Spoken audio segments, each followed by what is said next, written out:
All right.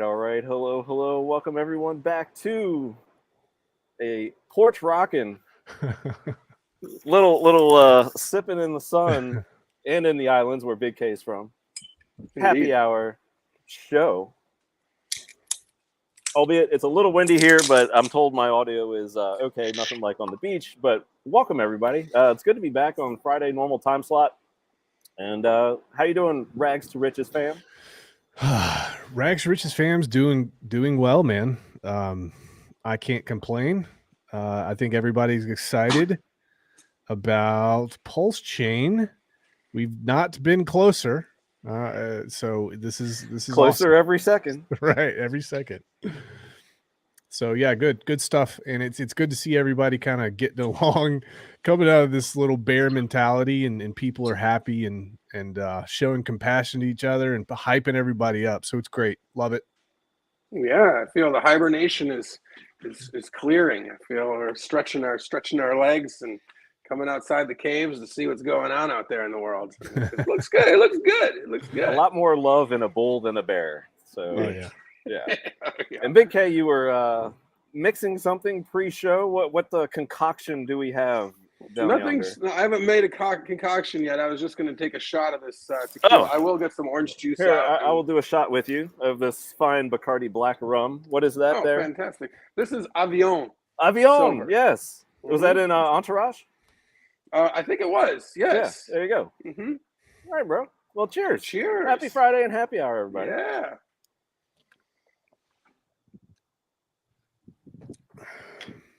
Woo! All right, let's get this party started. That's nice. Ah, It says right on the bottle, just what I was going to say. Crisp, fruit forward, and smooth. Very excellent. What is up, chat? As we get started here, we got a bunch of topics to talk about. Actually, if you follow Rags' Twitter, which I do, wink, wink, he's got plenty of topics on there this week, and all across the board. And I just think they make for a great discussion, really, and some other fun things to talk about as well. DGNW, what's going on? Godfather, HEX, MADX. A wild SJ has appeared. What's going on, SJ? Space Case, what's up? Westcott. Hey, I got a song or two country suggestion for you. What is up, Westcott? Indeed. Can we do like a little Midland burnout, but somehow make that crypto friendly? And then there's another one. Oh man, I'll think of it. Come on, PulseChain. Crypto Stylist, good to see you. She was just on with Crypto Coffee recently, so that was cool. The Coffee RG and Hexo were on today. I'm not sure if Moses ever made it, but I caught a bit of that. Pulse Doge, hello, friend. How you doing? Kool-Aid's going back to bed, but much love to you. Agenda 69. I take it we got the raid from DJ Cryptomatic, which we have checked out his show earlier this afternoon. What's going on? Yes, you raided over. Thank you, Mr. DJ. Mick, again, SJ, DJ, all you guys. Wow. Chad, Pulse Demic. Good day, good vibes. The Crypto King. Hashtag TYRH. Boom. There you go. Get on. What's up? It's explosive whenever he shows up. That's right. Comes in with a bang instead of exiting with a bang. But yeah, man, I'm here. I just saw the Hodge twins post a tweet a few hours ago. It was a video from Little Rock, Arkansas, which is a few hours from me. It's very windy here, but they had a tornado rip through that area. So thoughts and prayers go out to everybody in that area, man, because it looked nasty. But yeah, we're on the western end of that front here. I am currently, anyway. Yeah, that was after some rough stuff last week, right? Yes, and yep, Northwest Mississippi and Alabama too, I think. So kind of did a southeast. No, I don't have any shot glasses. Circuit there. Yeah, just do it from the bottle. Tell her to do it from the bottle, Big K. You want to do it from the bottle, girl? Let's do it from the bottle. What's going on, Hex? I got some little glasses in here. Huh? T-Bard, what's up? Crypto BD, yes, we are going to talk about that. That is definitely on the topics list. The U.S. government selling BTC and price not really, going down. It's actually up from it, really. Crypto Compassion, hello. And yeah, let's get, I guess, just a fun little chat started. So let's see. Rags, and I'd say this is, a fun one because it's not necessarily crypto related. We'll just, touch on a bunch of things real quick. But you posted an interesting poll. Yeah. Which is more dangerous to mankind in 100 years and why? AI or global warming? I think it might have been a little tongue in cheek, but I mean, some very big names like an Elon Musk and others in tech have come out this week and are like expressing concerns over, hey, are we moving too far too fast? That sort of thing. Where do you come down on that? So, this is kind of, it's an advantage of having a kind of a higher follower count on Twitter. It's that I can have access to a higher cross section of opinions. So sometimes I put these polls out because I want to get a feel for what's real and what's not real. Now, what do I mean by that? What do we hear on TV about what people think compared to what people really think? Now, I also understand that the cross section of people that might have access to my content are probably sent my way, and they might share my same opinions on things. But I think we had about 1,000 votes, and actually it's still going right now. If you guys want to try it out, Rags2Riches fam, the number 2. But it says, which is more dangerous to mankind in 100 years? I use the hashtags artificial intelligence, deep learning, machine learning, global warming, climate change. So far, about 1,000 votes, 84.9% of respondents believe that artificial intelligence is a bigger threat to the world than global warming. I think this is kind of a trick question. I'll be honest. And it could be, it could be. Well, here's the reason why I think it is because like if AI is really as dangerous as we're all worried about, then we ain't making it 100 years. It's over. We're fucked. So like it's kind of a like global warming. If it there's reality to it, then like if we make it 100 years and we can handle AI for that long, we're probably solid. I don't think. I mean, if it goes off the rails, I don't think we're making it fucking 15. So. Yeah, no, that's a great point. And so is it a trick question? It was certainly a question to garner engagement. Now, what's the most important Well part done, of this post? Sir.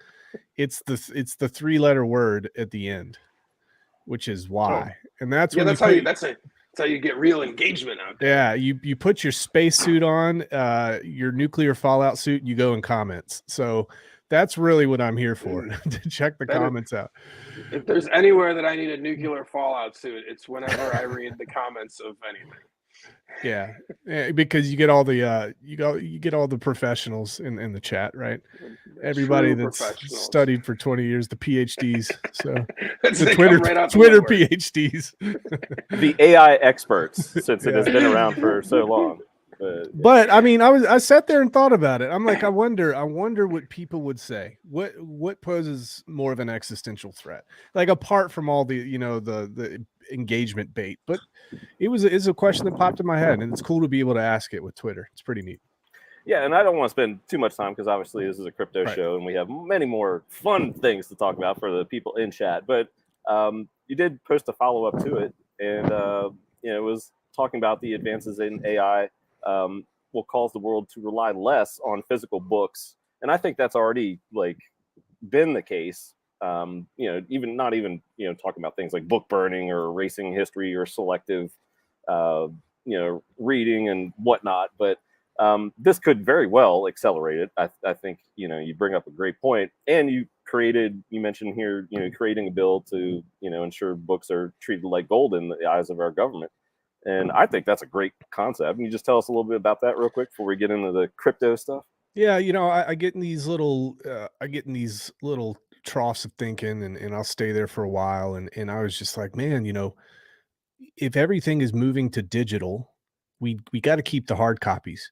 We lock up these seeds in Antarctica under like 40 feet of snow and concrete. Now, why is that? Is because if those goes away, there's a cataclysmic event, then you don't have the original to be able to regrow.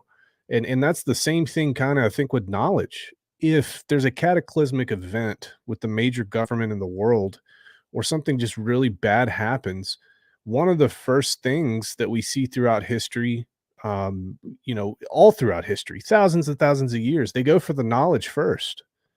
And we live in a time period right now where people can use digital technology to manipulate information. If everything goes to digital and people forget about books, there's not going to be any fact checking in the future. So I kind of made the point that, like, hey, listen, books are gold. Books are gold right now. I think that we're going to be talking more about that in the next 5 to 10 years as AI gets more real. Here's what's really scary too. The most powerful technology probably to exist ever in human history now is in the hands of Bill Gates and Microsoft. And that's kind of scary. Okay. And yeah, I want to be able to have access to books, to be able to fact check things, to be able to research things, and be able to make sure that the things that people are saying are actually real, or the things that I'm asking the machine, I'm able to fact check, because I know that based on programming, these guys are putting in biases that I don't agree with. So I took this, I wrote a bill. Ironically, I said in here that I used parts of Chat GPT to write the language, which it can be used for good or evil. And then my representative, Ben Klein, congressional representative, I submitted it to him to see if he'll sponsor it with me to push it through, man. And there we have it. Yeah, there we have it. That's a good, fun little opening conversation piece there. So I guess we don't have time to, just sit and chill. And well, I guess we do. Big K's got a little concoction there. So there you go, Big K. Got one mixed here. He hit the wrong button. Wrong button. Yep. But he's in the green room, device not connected. He showed himself out. But what I was going to say next is we have an important message in chat from Drew Davis. Yeah, I was looking at that. What do you think about the update that just came from RH? Well, let's look at said update, shall we? So here we go. New releases pushed out for both Lighthouse Pulse and Aragon Pulse. Based on the latest upstream releases, PulseChain.com news, ! The Lighthouse validator issue is fixed. Validators running Lighthouse on V3 should update with a link to GitLab. Thoughts? Cool.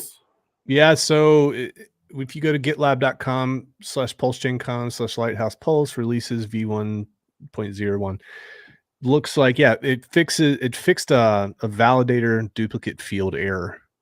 And it says, warning, if running with Aragon Pulse, be sure you've updated to Aragon Pulse V1.0.2. Older versions have known compatibility issues. So, hey, folks, this is what it's all about. We released V3, we're finding little issues, we're fixing the issues, and we're barreling down the road to, what word does Richard like to use? Glory. Okay, so we're that's what he's in it for, evidently. Yeah, glory, bro. So yeah, it's great news. Every little update is great news, folks. This is why we're here. This is what we're doing. Boom, there we go. Now our brand is on point. Big K like that, but he missed it because he showed himself out. But yeah, I'm one of those that I've waited this long that I read these updates and I'm just chill. I'm just like, okay, just launch it whenever it launches, then I'll get pumped. But so many people are like, is this it? Is this the final warning? They're trying to read like too much into the tea leaves. I'm just like, you're causing yourself more stress, I think. And just instead of perhaps, and we'll get to your tweets later on this about refining your strategy for when it actually does launch. Like, are you ready for when it actually does launch? Or are you just obsessing about the launch? And then what if it launches tonight? And are you ready? And you're just like, yeah, we got the launch, and now you're going to panic mode, or are you truly ready for this? Because it's going to be massive. Yeah, here's the truth. Most people, they're not ready. Most people, they want to engage socially, and they want to air out their grievances on Twitter, and they want to complain about things. But when push comes to shove, when it's actually the time, what happens to their brains? They go haywire. And if you're not practicing now, and if you're not coming up with a plan now, you're not going to come up with a clear and concise plan with this when this thing launches. So yeah, a lot of what I posted this week, just my basic thoughts on what people should be thinking about, which they should be planning.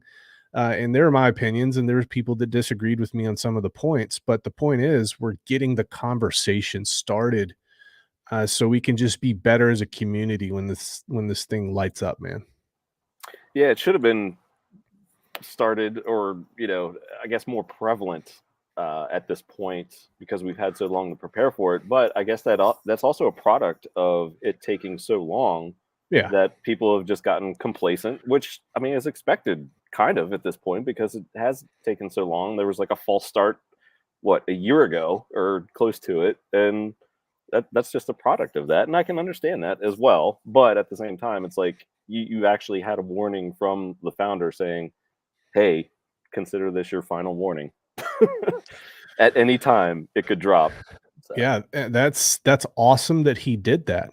And if you look back, you go to hexsearch.io, or a lot of you guys, I mean, remember when we lived and died with every friggin' Richard Hart stream? We were just begging him to come on. But what he said was, I'm going to do my best to give you guys about, a couple days heads up before it launches. And he gave us the heads up. It's been more than, it's like 3 or 4 days now. Yeah. So take this opportunity to come up with the plan. Try not to bitch, moan, and complain on Twitter about it not being launched. It's almost here, folks. And just have a plan and execute on it. Very important. And come up with contingencies. If X, then Y. That's important too. Yeah. And like I said, we'll get to some of those points that you outlined later in the show. But since that tweet just dropped from RH, I did want to bring that up. And I had it up there earlier. Where was it? Kinetics.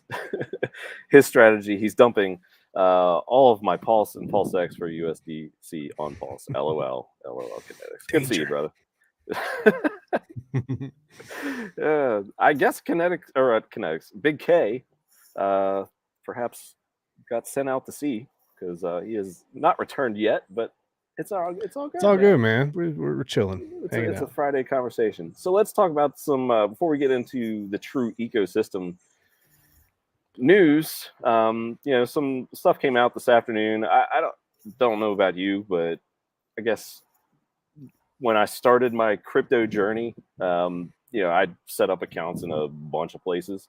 Bittrex being one of them. I don't know if you were in that or not, but they sent out a tweet today. I'm obviously not affected because I haven't touched that system for a long time. I don't even know some of these places, if I set up an account, if I had even had coins there ever really at one point. But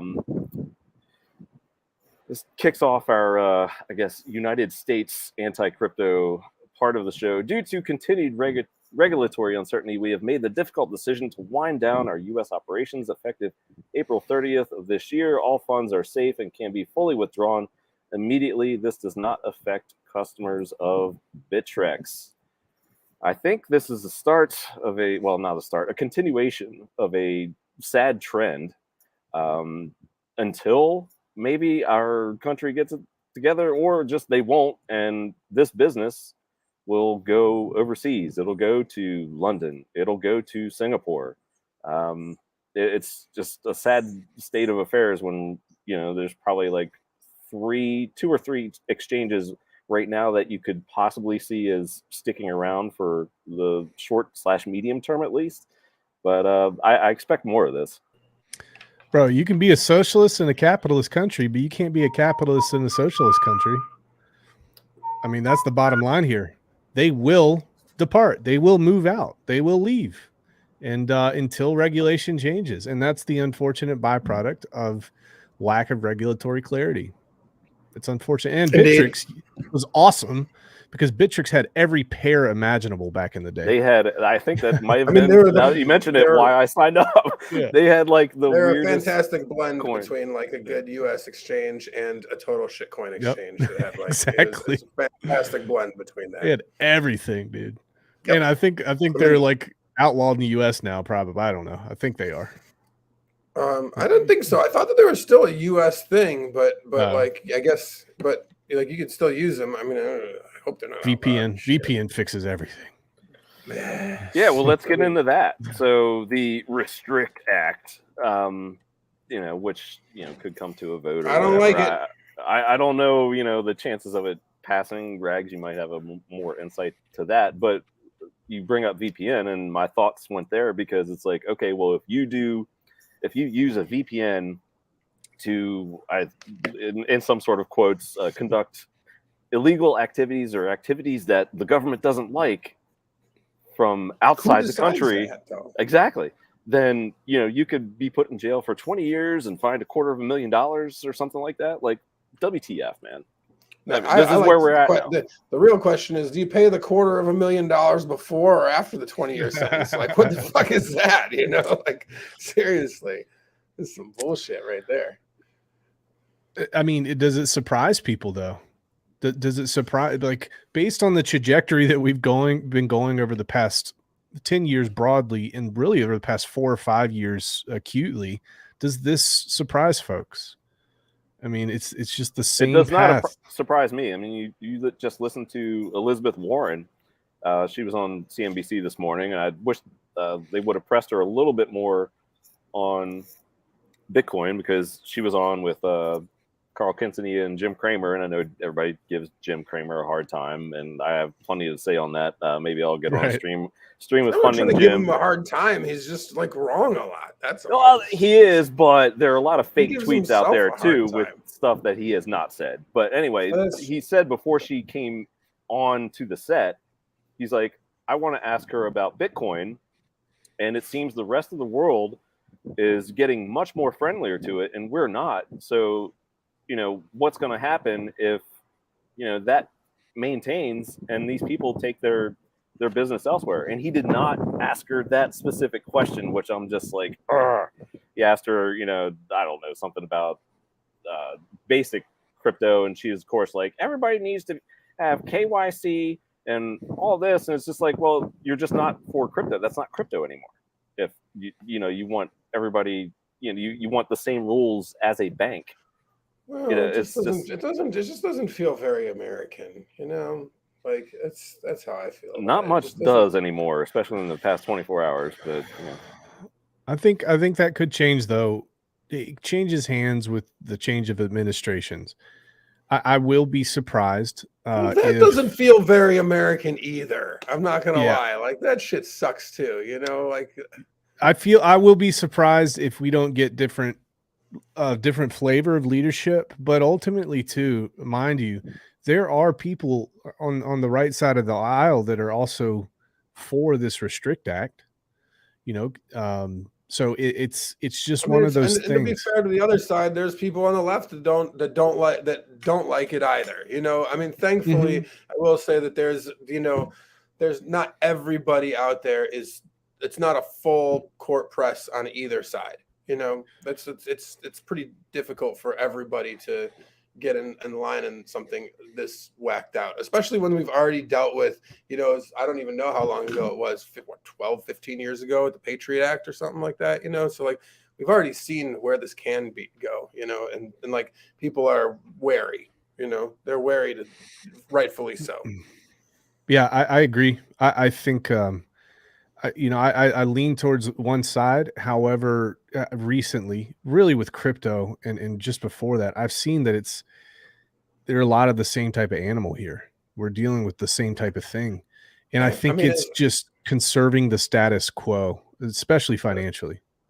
I don't know whether it was the first time I got psychedelic in college that I was like, bro, they're both sides of the same coin, man. Whoa, but like I've been believing that for a long time, so I don't want to prescribe to either side and give either side like some sort of unfailed, unwavering support. It's not meant to be like that. I've walked all the paths, and everybody's right to some degree in some ways and sometimes in places. And you're like, I know, like, but this shit is scary. It sucks to see that like the general, the that it's like there is a lot of push for a reduction of privacy, a reduction of rights. You know, that was one of the things that like you can really, Richard says a lot of things, and I sometimes parrot some of those things when I'm like, onboarding people, because some of it's very useful and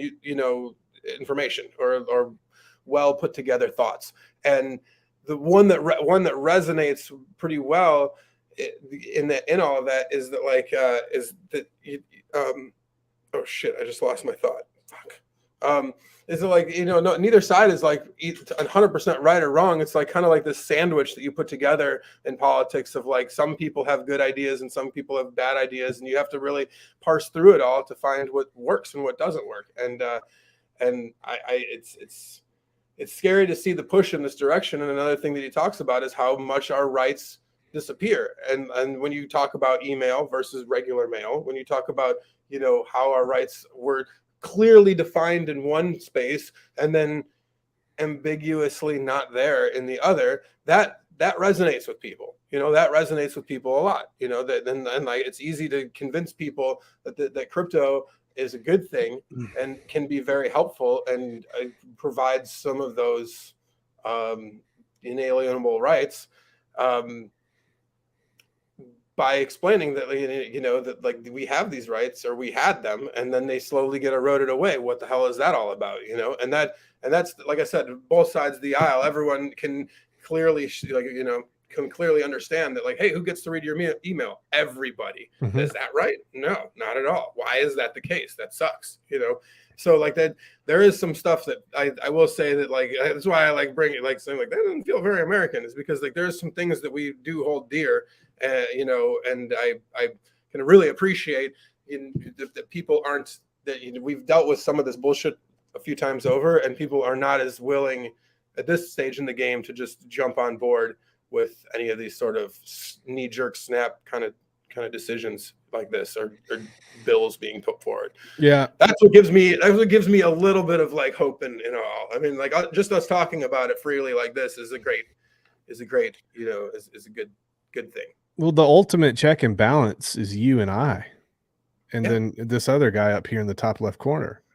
Like, I mean, it's supposed to be we the people, that's the game. Well, you look on the left, so let's look at the right side of the aisle here. What types of things are they concerned with? They're typically concerned when they get in office, restricting the freedoms of people, more so socially and culturally.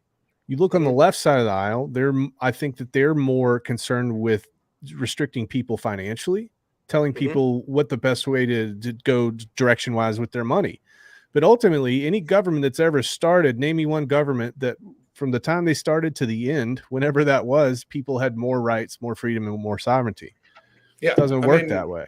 I mean, well, it does when, like, when you're talking about some Banana Republic shit where things start really breaking down and like lawlessness becomes reality, but that's not. Oh, that's not okay. Well, yeah, the breakdown of government, barring that. Yeah, but I agree. Good point. Yeah. Good point. But that's for sure. I agree that, like, in general, both sides are really focused on restricting or taking some version of control of different parts of your existence that they don't really have. They shouldn't really have the right to be, making the decisions on. The Cubs, we won the opening day. They didn't go get that. Sorry. The thing that worries me, and I'm taking this off the rails. Sorry here, Cabana, but for the first time in history, this is not a right thing. This is not a left thing. I want to be very clear about that. But Donald Trump, sitting former U.S. president, he's got indicted. This never happened before. Why? And I told the story on my stream today. I said the whole story of Jesus turning the other cheek. Everybody says turning the other cheek is an honorable thing, but there's something else there. It's the escalation of events. If somebody slaps you, you punch them. If they punch them, they stab you. If they stab you, you shoot them. If they shoot, back, they're going to shoot your family, and then, they're going to burn your house, and then they're going to burn the city. So the problem with this is, if Democrats are doing it now, Republicans are going to do it later, and it's just going to get worse and worse and worse and worse and worse. And that's until we don't have any, like you said, until we're a banana republic where nothing, like people, the only reason why people have like more rights than less rights is because there's no control over anything, Yeah, and this is what that's Banana worse. Republics do. They use some DA in Manhattan to attack a president that's going to be running for office. Now, the people make the argument he's not above the law, and which I agree. But at the same time, when you look at the DA who came in, he's like 50% down in terms of prosecutions for misdemeanor crimes, and it's like, but it's mean, very politically motivated. It's the ultimate in hypocrisy. Like, you lessen sentences for people, and then you go after something just because of politics. We can get into this, but it's politics. That's the game yeah, that's played. That's yeah. why we're not good at that game, because we're normal, regular, good people, probably.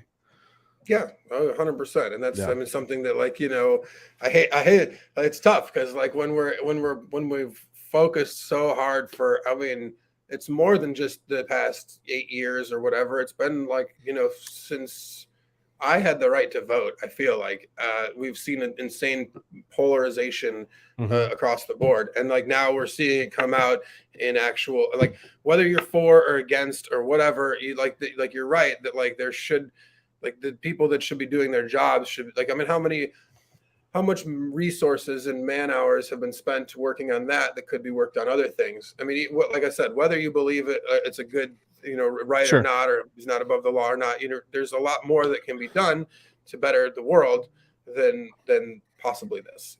I'm like, and then like I said, I've man, it's a crazy situation to see that, that this is something that this is where we're at in the world, because you're right 100% that like what ends up happening is more escalation of this to a degree that becomes, like, where people start questioning the values of law and order in general. Yes, and like exactly. that sucks. That sucks. Like, I mean, I'm the first to tell you that I thrive in the darkness, and like I like the loose vagueness between law rules and everything else in the world. Like, I appreciate that the world is mostly gray. Hello, darkness, my old friend. but at the same time, like I the reason why I like that is because there's also some good reason that, like, because it's gray, the dark is dark and the light is light, like very much so, and like now we're in a place where it's really hard to discern the difference between any of it, and now even the people that you looked up to as having some sort of moral high ground, there's very little believability in any of that. I agree. And that hurts. That hurts, man. It sucks, man. It sucks. It's I find it also encouraging that we are talking politics and viewership keeps going up. So thank you, Happy Hour fam. Great comment here from Crypto King. People that supported the Patriot Act are now whining about the new Patriot Act.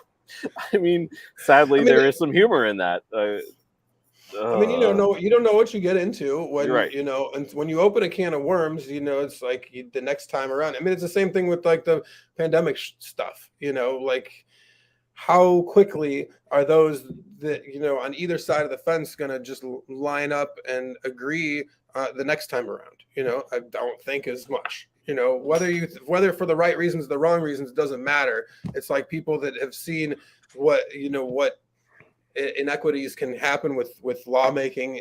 They are way less inclined to believe or support things blindly in the future, and are way more inclined to dig their heels in, regardless of whether it's good or bad.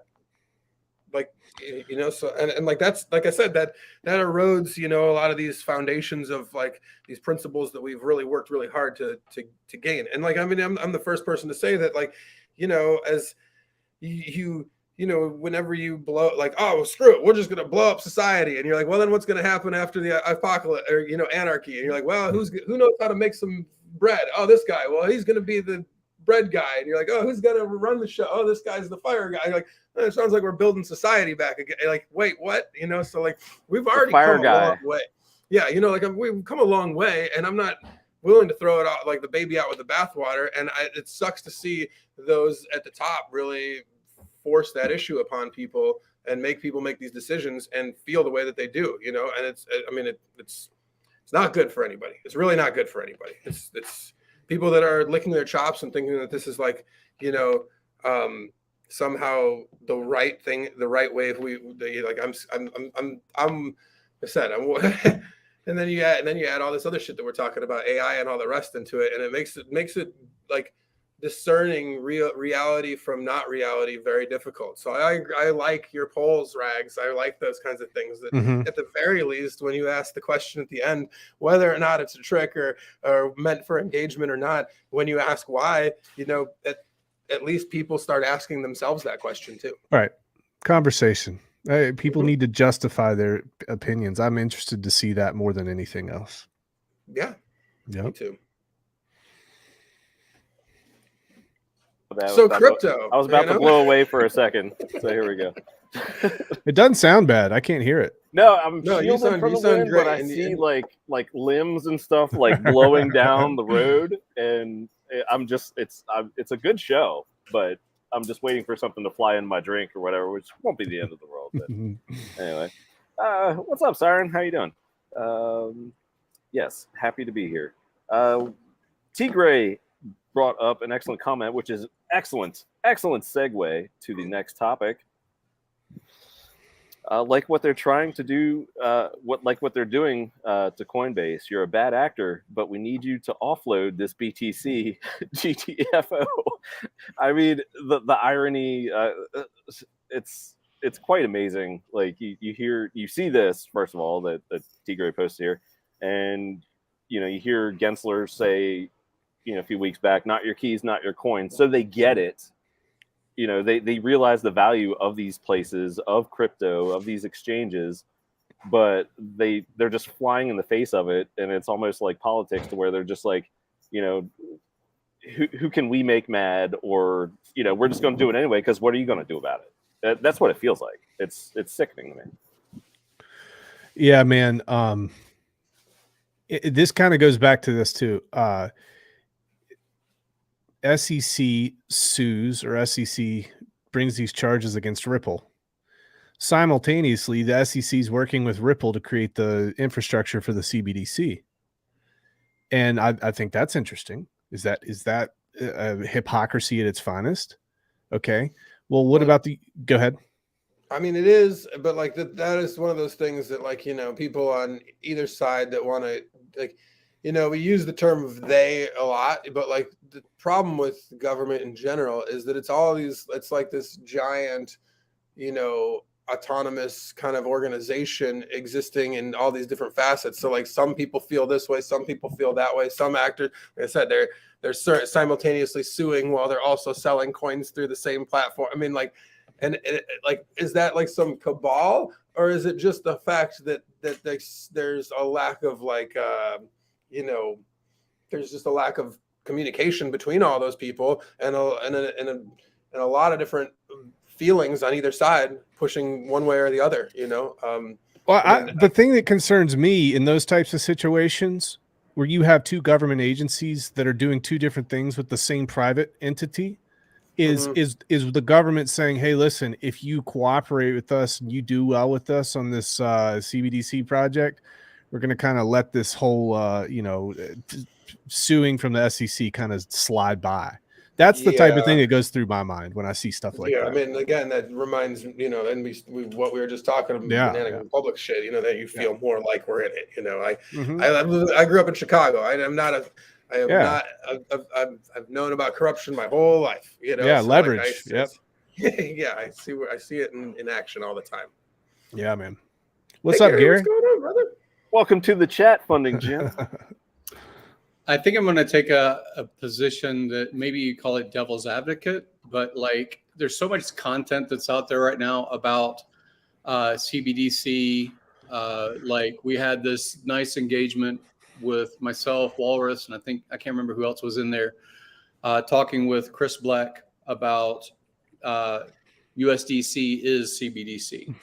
And his narrative was, because Ethereum is beholden to OFAC compliance, or at least there's monetary value for being OFAC compliant, as Gavin Dev Ops explains, is that a CBDC? And then other people that we've also, Hexicans have had nice conversations with, with the topic of CBDC is George Gammon had a recent Twitter space, and we all engaged and educated a bit about some of the regulatory framework that's being proposed by different countries, and some of the, I want to be too harsh, but I don't know any other word to say about like fear mongering about CBDC. And I know that that's controversial to say, because we have had rules in different societies through time.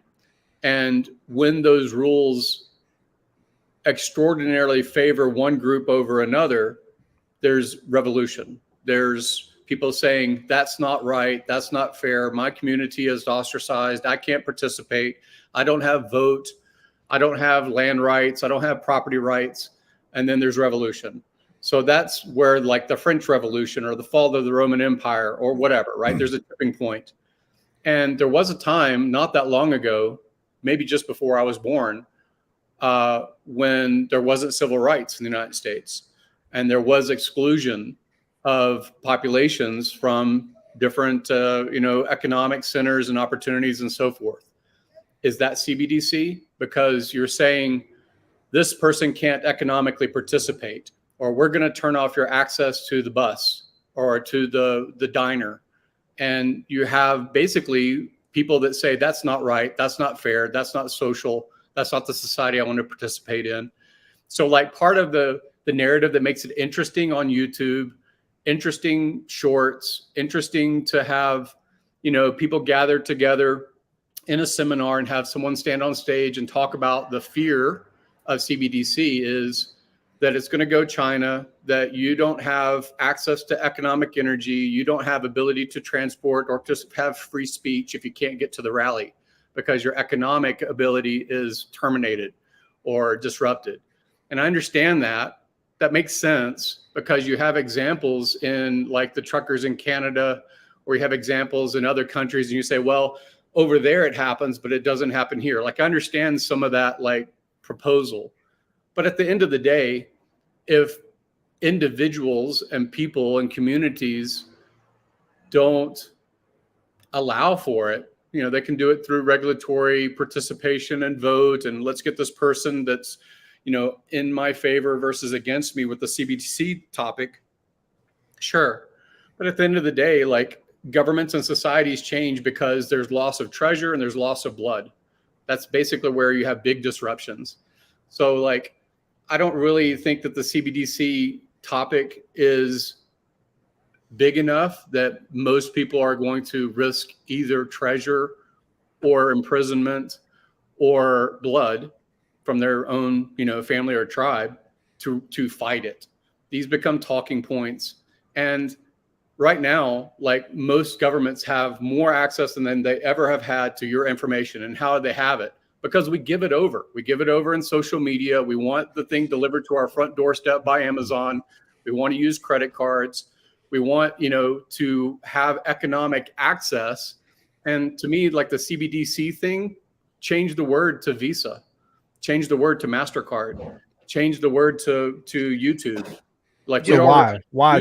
I agree. Well, I agree with you a lot of that like, that while it is frightening in some like a dystopic situation, I mean, like if just having it exist, first of all, and in some ways, or having the government care enough to even create a CBDC, if they're not actually opposing the existence of other cryptos or other things out there, then it's not that it's in a lot of ways, it's them like admitting that this is something that is that they need to play the realm that they need to find a way into and be a part of, and everyone is free to play with whatever they want to. There's a lot of different currencies out there, and like if they do become that oppressive, you're right that like I don't think that we live in a world where you're going to see the blood or the treasure as much as you will see brain drain, in the sense that like the areas that there is less economic freedom or more forced forced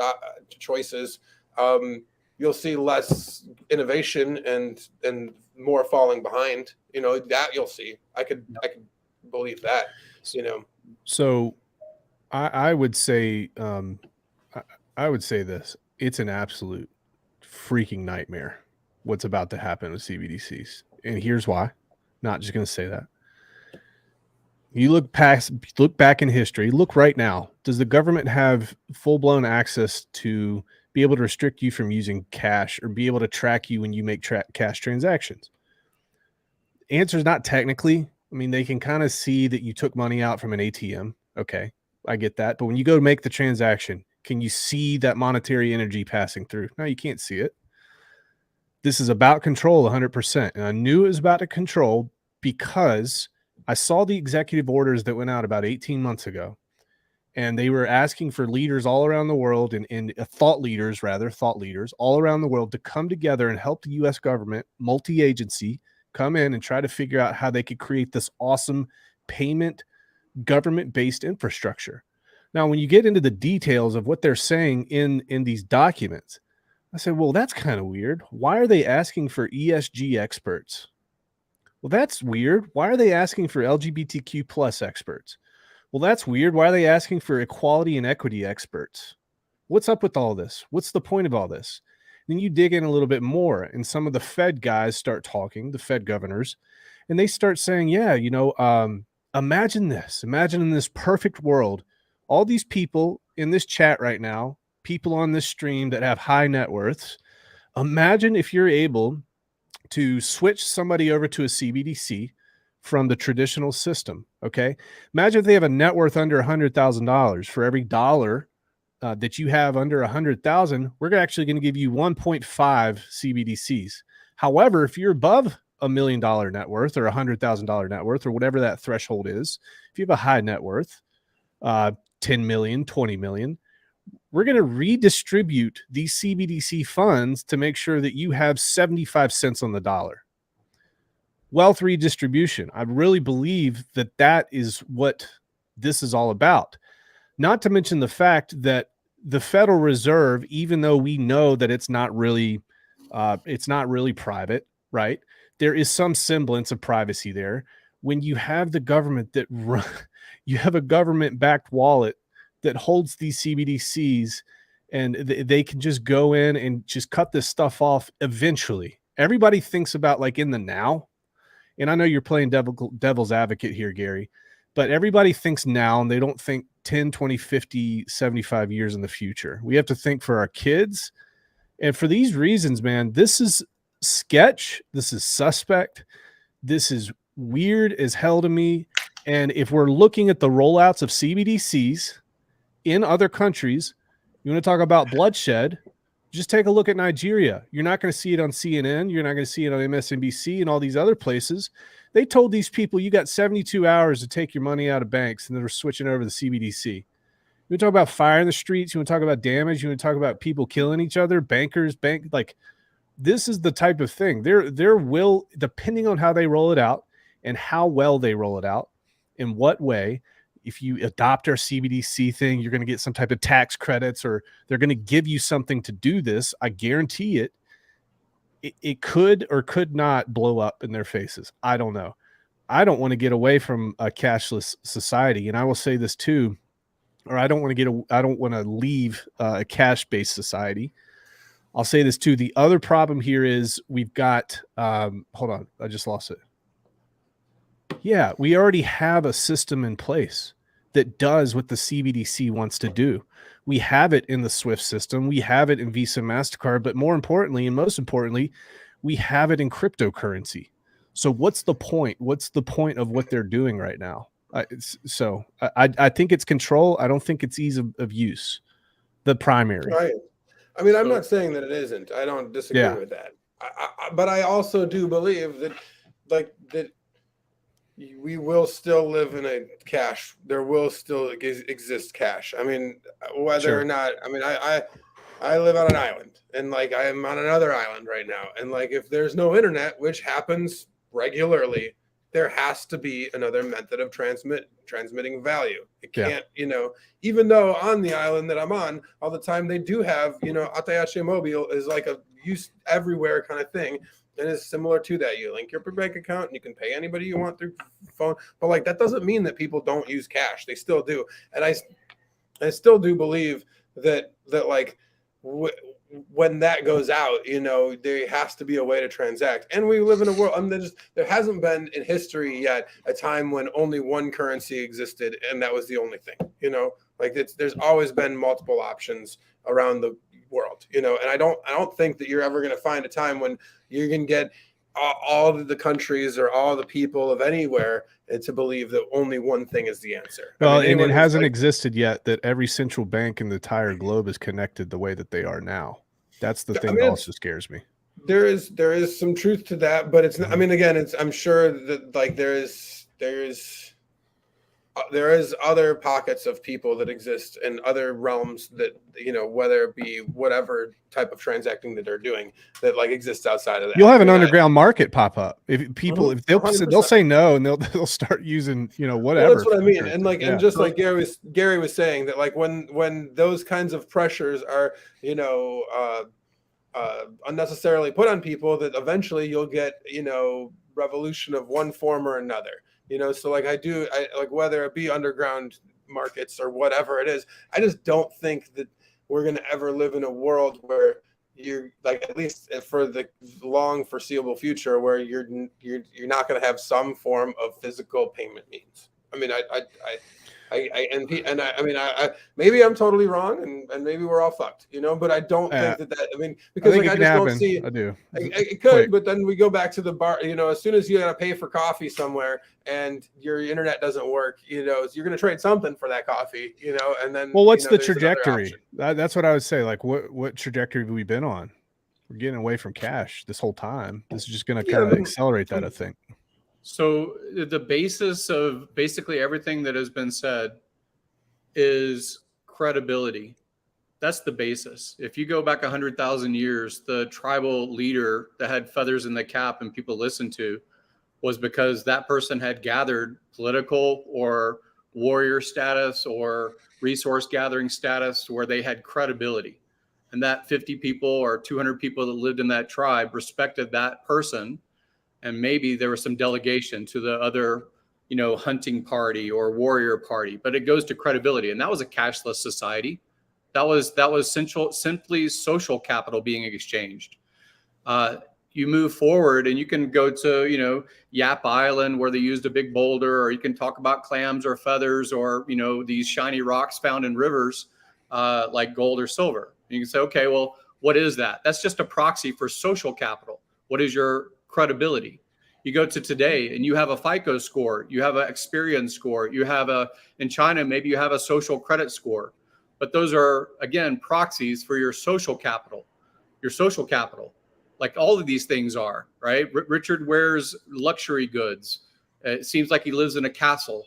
It seems like he's a productive person with his intellect, right? So he has social capital.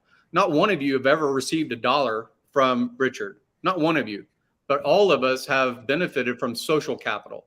So these are just proxies. Like you use $1, use peso. Like I have lived a significant amount of time in countries that have been like former USSR, in Ukraine and Belarus and Latvia, all these different places, right?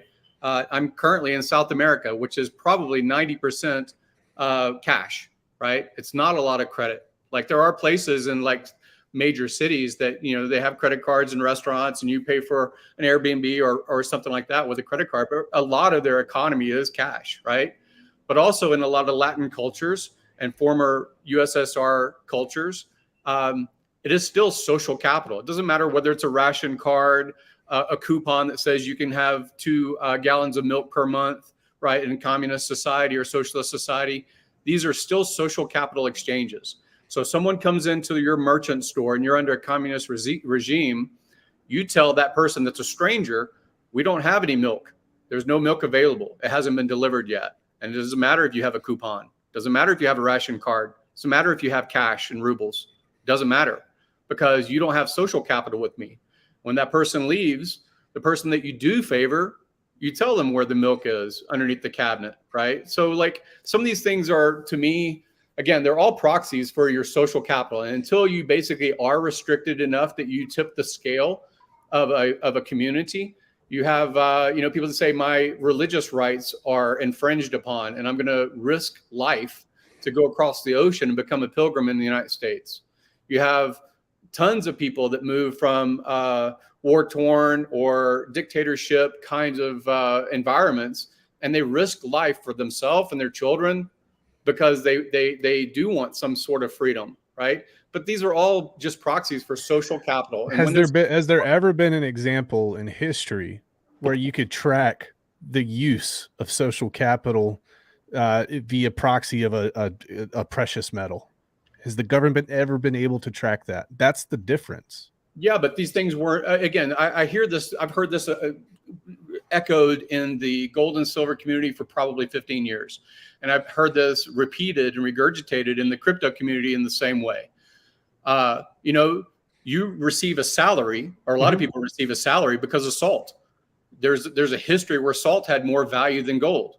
So, and you're not going to sell ice to an Eskimo. You're not going to, you're not going to give a glass of water to someone that lives in the river. Like it depends on, again, the social consensus about what is being exchanged as a proxy for your social capital. A lot of people have mortgages. Why? You have credibility. Well, right? I'm talking about just a person, me and you meet on the street 100 years ago. We have cash, or we have cash. Let me finish my point here. Let me finish my point. We have cash. It's either me, you, Funding Jim, or Big K, and I give you cash. Okay, cool. My argument is fast forward maybe 100 years or 50 or 25 years. We have CBDCs. I cannot transact without somebody knowing that I transacted it. That's a problem for me, and that's the argument that I'm saying. I don't disagree with what you're saying, Funding Jim, at all. That's the argument I'm on. I'm not sure if we're saying the same thing. So here's what people I think really want. They want a fair system. And if you say that gold and silver is a fair system because there's scarcity, there's purity, it can be tested, and this metal is accepted by other people, therefore I'm going to accept it for my service or good. Okay, that is a social consensus that says this weight in grams and this purity has value because it has scarcity. And yet you don't know in your community or your nation that there isn't scarcity in another country, right? There is abundance of gold in that other country, right? You find meteors that I forgot what the number was recently, but like trillions of dollars worth of gold have been discovered recently. And so it is still social consensus and belief. So if you say that it is CBDC and is issued by a government and they're willing to overpay, you turn in your $100 Benjamin Franklin piece of paper and they're going to give you $120 worth of purchasing power instead, people are going to take it. That's exactly what happened with the gold thing in 1933. That's what people will do as a movement. And they won't really care. Like even we don't care enough to really pick up pitchforks and go shed our own blood in the streets. Like we care enough to make YouTube content, but we don't really care until you are hungry, until you are restricted. Now, when that happens, just like let them eat cake and French Revolution, people rise up. They say, hey, that's not right. You can say the same thing about the social parenting, if you want to call it, like the very strict father or mother of China. So a lot of Chinese people, yes, we hear the stories. You got welded into your apartment and you got restricted because you had some risk to the rest of society. We'll just stay off the topic, but there's all kinds of restrictions, right? Sure. And yet a lot of people living in China, operating under the social system of China, say, well, that's a benevolent dictatorship. That I am more protected. Now, propaganda, marketing, do you have freedom compared to another country? You can say that about Saudi Arabia. I've lived in Dhahran and Bahrain and other places are very restricted, right? You could say that about the risk of not knowing the community in a country that you don't speak the language and you're not part of the culture and you don't look like everybody else. Sure, you're at risk, right? Because you behave differently and you stand out like a sore thumb. But really, at the end of the day, these are all social agreements. These are all social agreements, every single one of them. And if you are wanting to transact in Afghanistan and you're using CBDC, probably not going to work because they don't know you, right? I would like to see a future where CBDCs are on blockchain without mixers, without some kind of tumbler that says this black account, black market account, whatever it is, whether it's citizen held, entity, corporation held, or a government black ops, fund, that it is available to be seen. And I think that you don't have that now with dollar. You don't have that with cash. I spent time in Iran and Iraq. I spent time in Iraq during the first Gulf War, where C-130s delivered so much cash, tons and tons of cash, basically to rebuild, right after Kuwait was invaded. So like, you think that there's money because there's a report that says that the M1 or M2 money supply is this amount? No, you don't. You don't have accountability. Like CBDC is just a different system. It's probably going to have obfuscated funds and obfuscated parts. And yes, there's probably an inflation tax, just like any other kind of hourglass game. I'm sure. Right. Absolutely. And I don't think it's necessarily the same. Like I won't know until we're there, and you won't know until we're there, right? If CBDCs get rolled out and then everybody functions in the system, I guarantee that everybody in the audience, if you go and you look, like 99% of you don't have $5,000 in your house. Probably most of you don't have $1,000 worth of cash in your access right now without an ATM. Like you probably don't have that, right? And it's the same narrative I heard from the gold and silver people that were, 10 years ago, that you should bury it because the zombie apocalypse is going to limit your ability to transact. Like these are all narratives. And I come from family that are big preppers. Like they've got my mother's husband that passed away not long ago. He had something like 70 guns. He had thousands and thousands of rounds. He had hidden hundreds of bottles, little bottles of whiskey, because it's trading, barter, material, like all that stuff. And sadly, he passed away before like the whole lockdown of the planet, because he would have loved that whole window where everybody had to go to Walmart and there was nothing there, right? So like I understand some of the fear narrative from the prepper, self-reliant, self-sufficient mentality. But at the end of the day, people have to accept what you're willing to trade. Are you willing to trade your time, your intellect, your innovation, your skill set? Are you willing to trade your labor? Are you willing to trade your service or good? Like that's really all that matters. All these other things are proxies. There are different forms of ledgers. So would you be against the government coming out and saying, yes, we actually do want to remove cash and the ability to transact privately? Would you be against that? I would be against one population in that society having permissions that the other do not. I don't think that your ethnicity should determine your spending power, your religion, your politics.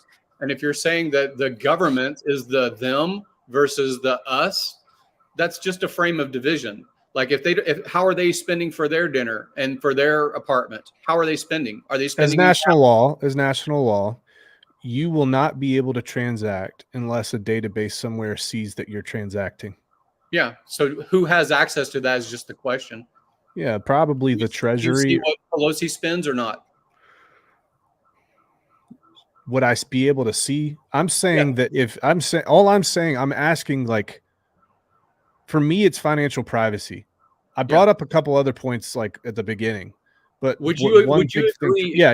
Spending power of Pelosi and Biden and Trump and the others, like whoever you think the others are, the ones that are ruling and pulling the puppet strings. Like if you could see that as a citizen, would that be better for you or worse for you?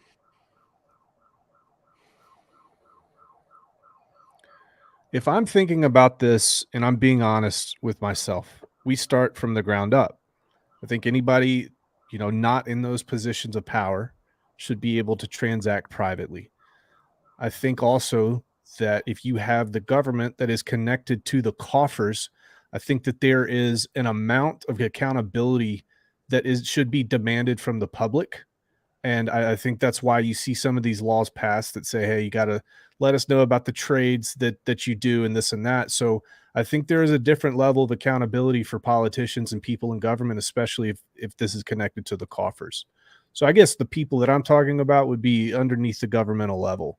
Should those people be permitted to transact privately? So without anybody knowing. Funds rate is, right? I'm sure you do.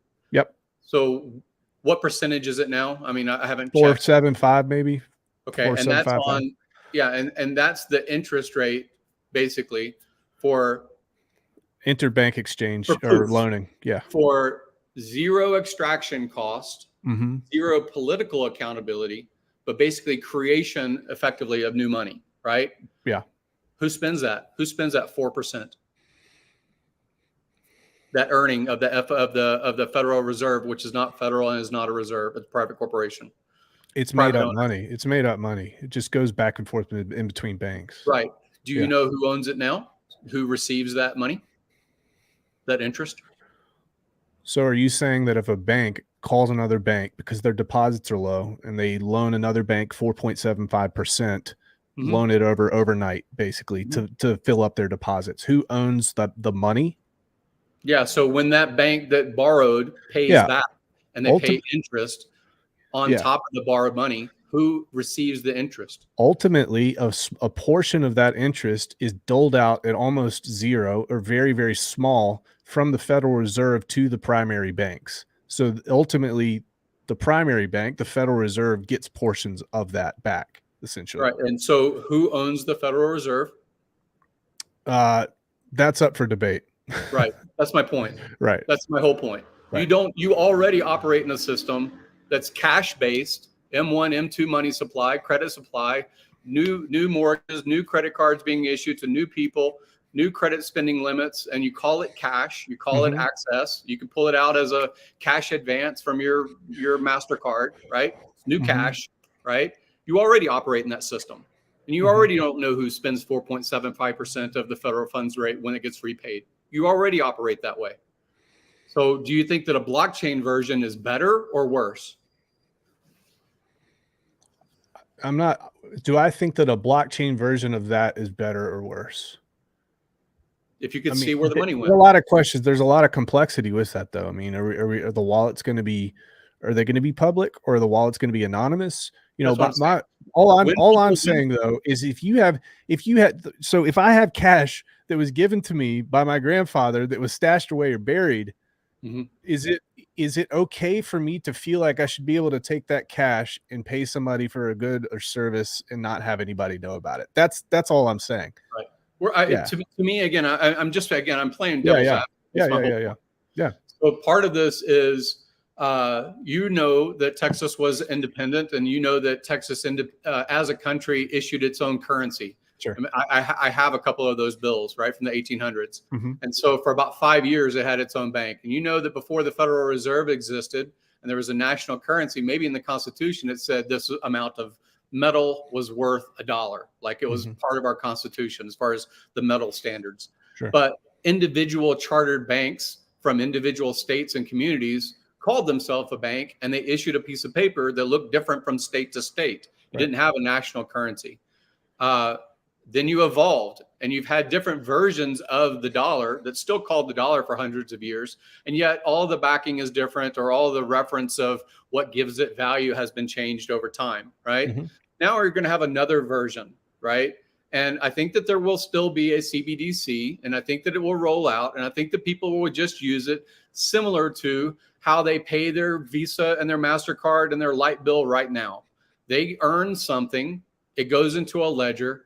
Now we call it $1. It pays part of your 401k and your pension. We have these social agreements that you're willing to give over labor or invention or service or good and trade. And now you have a ledger entry. And the ledger entry right now is pretty opaque. Like you don't know where that money came from. Most people don't. You study, and I study a little bit more in detail the history, but really we don't know where the money comes from. Right. And if we get approved for a credit card application, we get approved for a car loan, we get approved, it all goes to our credibility about being able to access credit. And probably it goes to our credibility about being employed, because your credit report goes to a lot of employers before they're going to hire you. We already live, and again, I'm making the position that if you're going to participate in society and you're not going to be completely self-reliant for your own calorie generation, your own security, your own house burning down and you wanting someone else to put it out. Like if you're going to participate in society, you're going to either be in a system of barter where I'll trade this service or good to my neighbor and they're going to help me out, right? Because we're going to make some social agreement that we're part of the same family or tribe or village. And you're going to have a small group, or you're going to try to operate in this modern world where you say, I want to have spending power when I fly across the ocean to a different country that doesn't speak my language, doesn't have my familiar facial or clothing or anything like that to identify me as one of their own, right? And I want to have spending power. I want to have security. I want to have safety. I want to have access to calories, like whatever it is, right? So I hear this. I've heard this for a decade. I'm sure you have as well, especially in the gold people. Gold, silver bug, apocalypse. Zombies are going to get us. This is the only thing that'll save you from the fall of the dollar. I've Gary, heard this. Here's what worries me, man. You and I are people that we don't think in the next 5 years. We think in the next 50 years, right? Sure. If you go back and people in chat here, some of you guys have some years on you. You go back and chat. Hex 19. No offense, dude. I know you're kind of older, dude. Based on when you were growing up to now, do we have more economic, personal financial freedom or less? And I think my answer, my opinion would be, I would say he less. has more. I know he's like I think he's in his 80s, but I think he exists. I think he was an adult before there was Diners Club, before there was Visa, before there was MasterCard. And I guarantee almost everybody paid for their gasoline in their car with a credit card. Did they have to fill out paperwork to grab $10,000 from the bank 50 years ago? No, they didn't have to do that 50 years ago. What do you mean? Yeah, if you want to go, or deposit $10,000 or $15,000, do you have to fill out paperwork and then have to wait forever and do all that stuff? No, they didn't track that stuff. Those laws weren't in place back then. I'm saying that I feel like I remember from the 70s, and I remember when I had to have my parents' permission to put money into a bank account, and I had a little savings book. Yeah, my concern, Gary, like in my opinion here, and you hang out with some folks that are, much more educated about this stuff than I am, but I just see this as the trajectory going in the wrong direction. So, well, in the United States, here's an interesting statistic. In Colombia, 90% plus of all real estate is owned. There's no mortgage. There's no debt. So you own a factory, you own an apartment building, you own your house or whatever it is, the land, right?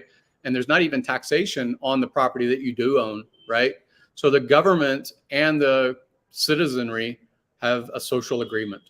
You don't change the rules on me. And if you change the rules on me, you're going to have mayhem, right? So that's the way it operates in Colombia. In the United States, people are in debt to their eyeballs, right? And most of my family believe that they are safer because their home is paid off, their car is paid off. They don't owe any debt to a corporation, at least. But don't pay your license fees. Don't pay your property taxes, and see how long you hold on to that thing. Right. All I'm saying is we have operated, as long as there have been humans, under the threat of violence. We have operated because nature's going to get you, the animal's going to get you, something you eat's going to kill you. So that's been some form of violence until we had civilization. And civilization is only, to me, social agreement. It says, don't kill me, don't be violent to me. I won't be violent to you because I have a proxy. And the proxy is, maybe it's dollar, maybe it's CBDC, maybe it's gold, maybe it's a bushel of corn, maybe it's I'll be a soldier in your army. Like whatever it is, it's just social agreements. That's all they are. And so the specter and the fear that I see people putting up on stage all the time, partly it gets eyeballs because people love to be afraid. Like in the United States, we're way more programmed to be afraid than other countries. We are mass consumers of fear. Well, dude, that was a great back and forth conversation, Gary. Thank you, man. Was outstanding. Awesome. And just I don't want to like keep it going too much because like it's a happy hour to talk about. We know we want to talk about crypto, but this is like a great discussion, and like we're 230 viewers. We are getting crypto coffee type numbers for this stream. So that just shows the power of this awesome little community we have here for this channel. I just wanted to take that moment to thank everybody in chat. Like, you guys rock. Like, we've been here for years, and I recognize so many faces in the chat and new faces. I have a bunch of comments saved, but yeah, I was just sitting back and enjoying that part Cabana, of you're the puppet master, Cabana. You're very good at it. Well, I Very wanted to good. get out of it. I wanted to put you guys up top because that was beautiful after And a here while. it is. I support Texan because I want them to be independent. I think that, a political or a social consensus, that's great. I don't want blood in the streets, but if they No. can come to a social agreement with their governments, I've said before, I grew up in Texas. So like this independence thing has been my lifestyle, up until I was 15, 16 years old. And world's largest machine in the world being the West Coast power grid, all alternating current, interconnected, necessary, and synchronized so that the lights in Seattle are synchronized with the ones in San Diego. Second largest machine in the world, the East Coast, east of the Mississippi, all of that is interconnected. That's the second largest. And the third largest is Texas. And that is because Texas, when there was electrifying in the United States, Texas wanted its independence back then. And so we will generate our own at the border. So like, I like a lot of the principles about like self-governance. I think that's why a lot of us are attracted to cryptocurrency. I think that's why a lot of us are attracted to gold and silver narratives, or, take my gun out of my cold dead hands, all these kinds of narratives of independence. I think that's attractive. And Richard makes those comments also, right? Yeah. About, like, your sovereign rights come with responsibilities. So like I support Texas independence because I see the cycle of people running for office, people lying to the population to get in office. They get in office, they just pass the baton, the status quo continues, the magnification and the what is it, conflict delayed is conflict multiplied. That happens every single cycle. The people who get hurt the most are the populations who voted for these people. The government grows stronger, the government grows bigger, and again, this isn't in 5-year chunks. We're talking much larger.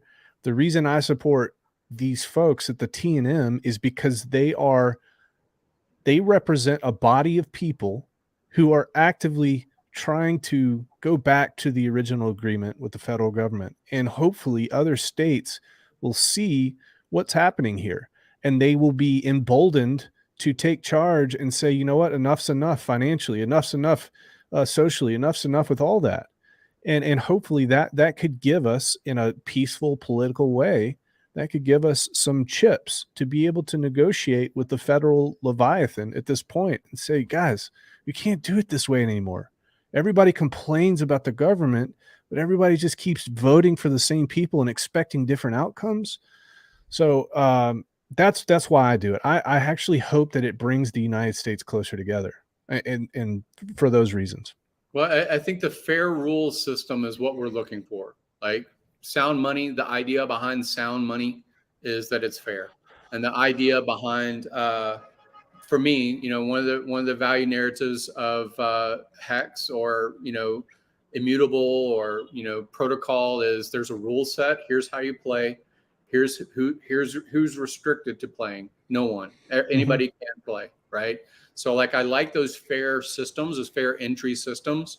And I think that if there is, a future where government has accountability, hopefully, like I don't know that it will, but like it's one of the things I want to champion that's possible in blockchain is this, the same rules apply. If you commit a crime in a land ruled by laws and that crime is in the law book, then you should be accountable. And I think that the monetary system in a similar way, I don't agree that there should be an unlimited budget for 1 or 2 departments that have no ledger entry necessary. Like there's no bookkeeping, there's just funding, right? And I don't agree that, Congress should be the only decider about the generation of new monies, like, through the proxy of the Federal Reserve. Right.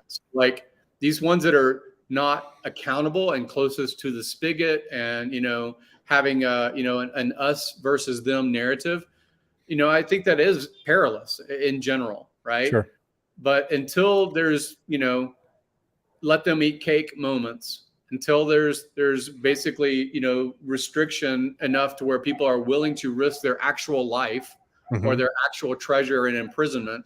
I see it as efforts to politically enforce or politically, require that CBDC, if it is to exist, which it very likely is, it will The exist. protocols are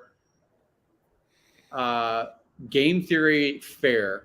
And I don't know how you do that decentralized. Like, I don't know how people can come up with ideas and participate when the launch, the mentor of a CBDC is really going to be a government entity. Yeah. I don't think that there's going to be I think if we fast forward 10 or 15 years, I would be surprised if we have a centralized private crypto exchange anymore. I'd be very surprised, actually. So some people have a mortgage on their home or where they live. Some people have rent that they pay to a landlord. Some people have a paid off property that, a plat book records that they own it. Here's your name. This is yours, right? All of that changes with social agreement. Social agreement to have war. Vietnam had, I know I have friends that are Vietnamese and they're called boat people, but basically they had to migrate during Vietnam to the United States and California. And they lost everything. Like, they lost all of their property rights because war. Civil war. You could look at the Civil War of the United States. You could look at, many other countries. Even you're talking about Nigeria. I think you were talking about enforcing a CBDC. Yeah. Like, you only have rights when you stand up for them. You only have rights when you have the threat. I be careful how you say this. How I say this. So Jordan Peterson says something about the maybe threat of violence. The threat of violence about being a man. Like, you can be a civil person, you can be diplomatic, you can have conversation, but you always have the threat, the potential of violence. Smith and Wesson made every man equal. Right. So you got to, that's what that is. Yeah. Winchester won the West or whatever. Right. So, so it is always that. So diplomacy first, politics, gamesmanship, those kinds of things are the first front. And at the end of the day, these all come down to what is the consensus and who wins. Like, is it the one that is violent that wins, or is it the one that basically politically can get something like an algorithm passed that is fair and society can thrive under? Yeah. Good stuff here. Shoo.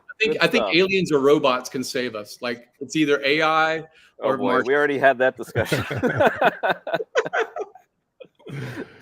Oh man. But yeah, we started off the show with that one. So we're close to 90 minutes in. Let's get into some fun stuff. And while we have, an excellent audience here. Chat, you guys are on fire. Maybe I'll just go through some of these comments real quick before I move on to this next topic, so I don't forget them. A bunch of dogs in the house. So Wake Dog, I refuse to wear pants for the stream. Thank you for that update. Hex Monkey, just highlighted this earlier. Thank you as always. Showing off. I don't have pants on either. I've got Whoa. All right, at least we didn't get a unwrecked pirate moment. That was good. Hypocrisy, LOL. Yeah, I guess you're a frequent watcher of the streams because you get the joke there. Bird Dog, again, all the dogs watching the show. My wife is tradable. Hopefully she's not watching the stream, so there you go. Crypto303, good to see you back. Haven't called a stream in a while. Awesome. Oh man, should I bring this one up? I'll bring this one up last because Rags, this is for you, and you might spit some fire on it. But before that one, this is, I guess, part of a minor extension of it, but better kiss this the 401k goodbye if Biden is reelected. I mean, that's just kind of tongue-in-cheek, but not, because they seem to be coming for everything. So I get that point, and that goes back to Funding Jim's point of consuming fear. But in response to that, I would say we're the biggest pushers of fear as well. So just about every media organization pushes it on the public because they know it will be consumed, and that gets them ratings and views Money. and Money.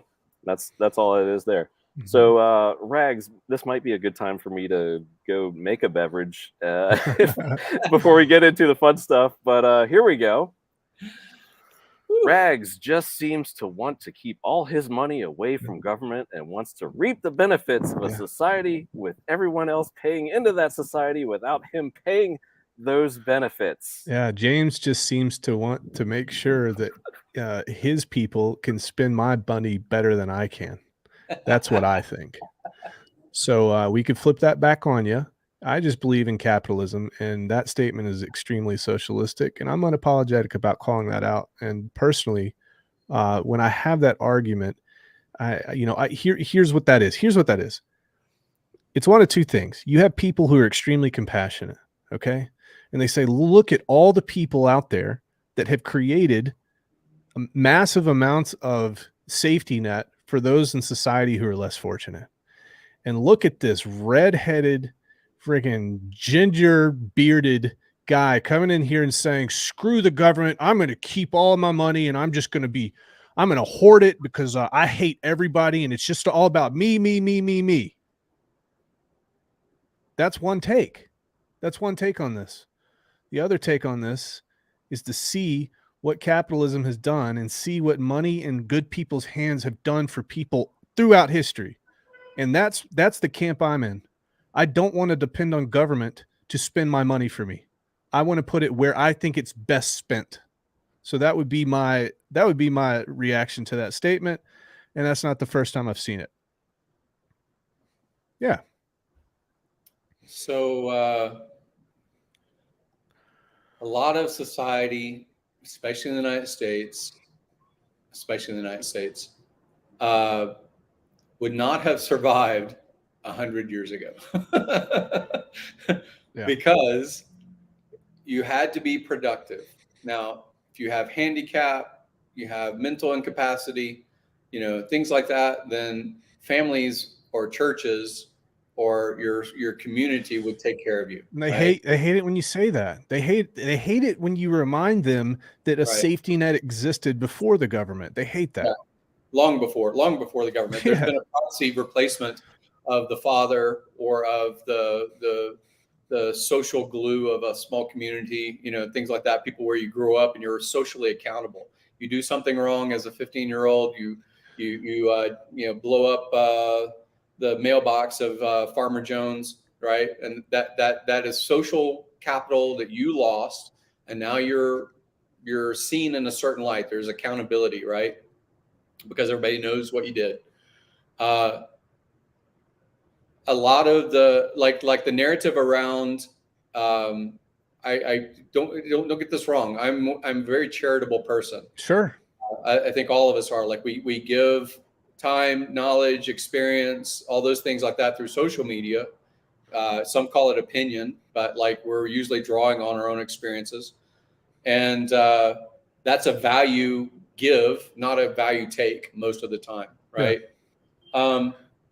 And if you lived, not that long ago, you had to be productive. You had to produce calorie, you had to produce security, you had to produce protection against the elements. You had to be productive for your community, for your family. Like it was part of that contribution to live under the roof, right? My father said the same thing when I was growing up. Like you could, if you want to outcompete, I forgot what his thing was, but it was basically that accountability that you had to contribute. And a lot of Latin America is like that. A lot of Latin America is like that. Like you have to contribute to the family coffer. Sure. But that's the whole point. Guys, don't let. And I'm putting words in James' mouth. I haven't had a conversation with him. There's no context. I've seen this type of statement before. Do not let anybody ever shame you, okay, for keeping your own money and doing what you want with it. This is how capitalism works, for example. You go out there, you got a good idea, or you go out there and you're working for somebody who has a good idea. Your family gets fed, benefits, all that sort of thing happens. What happens to the excess that doesn't get used? You create a marketplace for that excess. That's the really, really cool thing about capitalism. When you create that excess in that marketplace, other people who haven't produced what is being produced every year have access to buy that and to make their lives better. Okay, that's very important. And it all boils back down to personal sovereignty and the ability to do what you want with your money without being shamed. And that's what that represents in my mind, if I'm reading him correctly. And I've seen that happen so many times. And you know what? The media does the same thing. What? You're not okay with 2% tax? Wow. You really must hate your fellow man. What? You're not okay with 10% tax? Wow. You're nasty, you're greedy, you're disgusting. You want all poor people to die. What? You're not okay with 35% tax? What's wrong with that? Oh, you're not okay with 40, 50, 60. Guys, do you guys realize some of the highest tax rates were 90% on the highest income earners? You guys realize that? Oh, it's just the highest income earners. It's still theft. Still theft, folks. There's a lot of ways to solve this problem, and they're going to perpetuate and mind screw you to think that it's okay for them to just pick money out, 3 cents on every dollar, $30 on every 100, or 3,000 on every 10. It's not okay. Yeah. Woo. Even some of the social benefit goes through history. In certain states, they call them FM, like the roads are called FM, farm to market. Yeah. So they're called the farm to market roads. And that is because the farmer needed to get from where the production was to where the market was, right? Yeah. Where the people are buying. And so a lot of like cities and things like that, their origin of the things you use every day, highways, pathways through the center of Boston, things like that. That's because farmers needed to deliver product in a capitalist system, their excess production, and they earned, right? They sold goods to the population that had a demand. So capitalist systems have existed. Like people say, oh, socialist is better and things like that. No, I mean, like capitalism actually improves the society that it is part of. Like it doesn't extract the middle class. Right. And everybody has, and he followed up. What did he say? What's this guy say here? He says the only way to have rich people is to have poor people. This guy's not a student of history. Name me one socialist country. Okay, because based on what you're talking about right now, that's you want the people to control the means of production. Name me one socialist country that has a vibrant middle class. It's not a symptom of socialism, and it's actually not a symptom of capitalism. It's a symptom of human behavior for the people who are best suited, who are kind of the smartest to be able to rise to the top, and they are going to take those resources regardless of what economic system that you're in. And that's what people miss. But they want to point the vitriol at capitalism and make it sound like it's something bad. Folks, capitalism is the only thing that at least maintains the middle class. When done correctly, capitalism has to exist with morality, just like socialism has to exist with morality. Socialism can be great for years. We saw it in Israel in the 60s, right? Great for years until it wasn't. And it's great for years until you have a downturn, economic downturn, and then centralized planning cannot take the place of millions and millions of collective decisions on the marketplace. They just can't do it. Okay, what else is there? In socialism, it can work great for years. Why? Because you have people that actually care about people. You have the one guy who comes in, he's the son of the ruler, and he comes in and he's a drunk and he mismanages everything. 60, 70, 100 years of progress disappear in 5 years. Yep. Okay. And that's because you don't offset, you don't allow the market to do what the market's supposed to do. And we don't live in a pure capitalistic society. We do not. But I'll tell you one thing, that the closer that we get to the socialist side, the worse things will become and are becoming, by the way. Yeah, you actually take away the like because someone looks like your mother, your sister, your brother, because someone believes a similar cultural narrative, because you have familiar, cuisine and things like that, there is a bonding that happens, right? And so you may recognize those characteristics as a creature on the planet, right? It doesn't have to be human. You say, this is like me, right?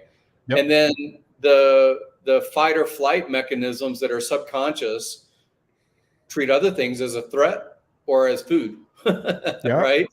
And so that happens in socialist systems over time.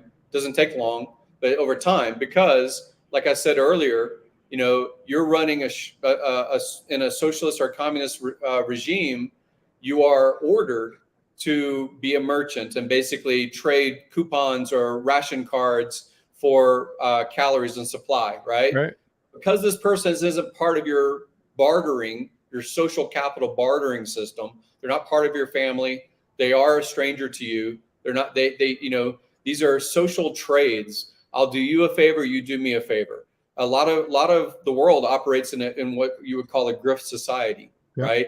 So you have socialist medical systems or communist medical systems, and yet you want to get to the front of the line. You don't want to wait 6 hours. How do So you what do happens? that? What happens? Right. Right. Yeah, you just trade social capital. Right. So it's the same sort of thing. So what happens is, like, I went to Ukraine in 2012, I think, somewhere in there. And it still had a lot of what we called Soviet mentality, because the wall fell in the 90s, I think maybe 1990. But still, those people that were 20 or 30 years old in 1990, now they're in their 50s in Ukraine, right? And so they remember Soviet times. I see it. So you go into the store that is now capitalist and it is now commercial, but their mentality about like helping you, you're a stranger, you're unknown. I'm obviously not from Russian society. That's a good point. Differently, because they're apathetic. You know, they were. Now it's better. But the same thing with a lot of former USSR countries is there's an adjustment period, and it usually is a generational thing. Like the younger generation that now has been born into capitalism, they say, hey, I want to make sure that this person returns in the future and buys my product, service, or good. Yeah. Like they treat you differently. And that is because, yes, you're a stranger, but you have this bonding glue of commerce, you know, of trade, right? So yeah, it's interesting, this psychology that happens, which is fine to be socialist. Like there's a lot of systems that are socialist when they are relatively small. Your family unit, your cousins and relatives, maybe that's 100 people, right? You have a family reunion, 100 people. And because there's recognized familiarity, you're going to treat those people differently. It's just part of our human nature of survival. Now you have a proxy, and the proxy is all kinds of division, but basically, are you Republican? Are you Democrat? Or did you go to this college or that college? Do you dress hip?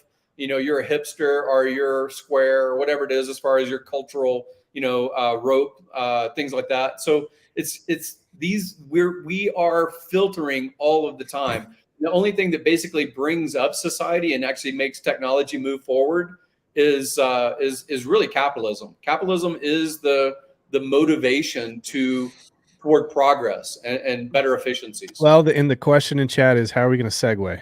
How are we going to segue back to Pulse? Back to Pulse. There's a way to do it. There is a way to do it. We can just go right there, or we have a plan, so we're going to stick to it.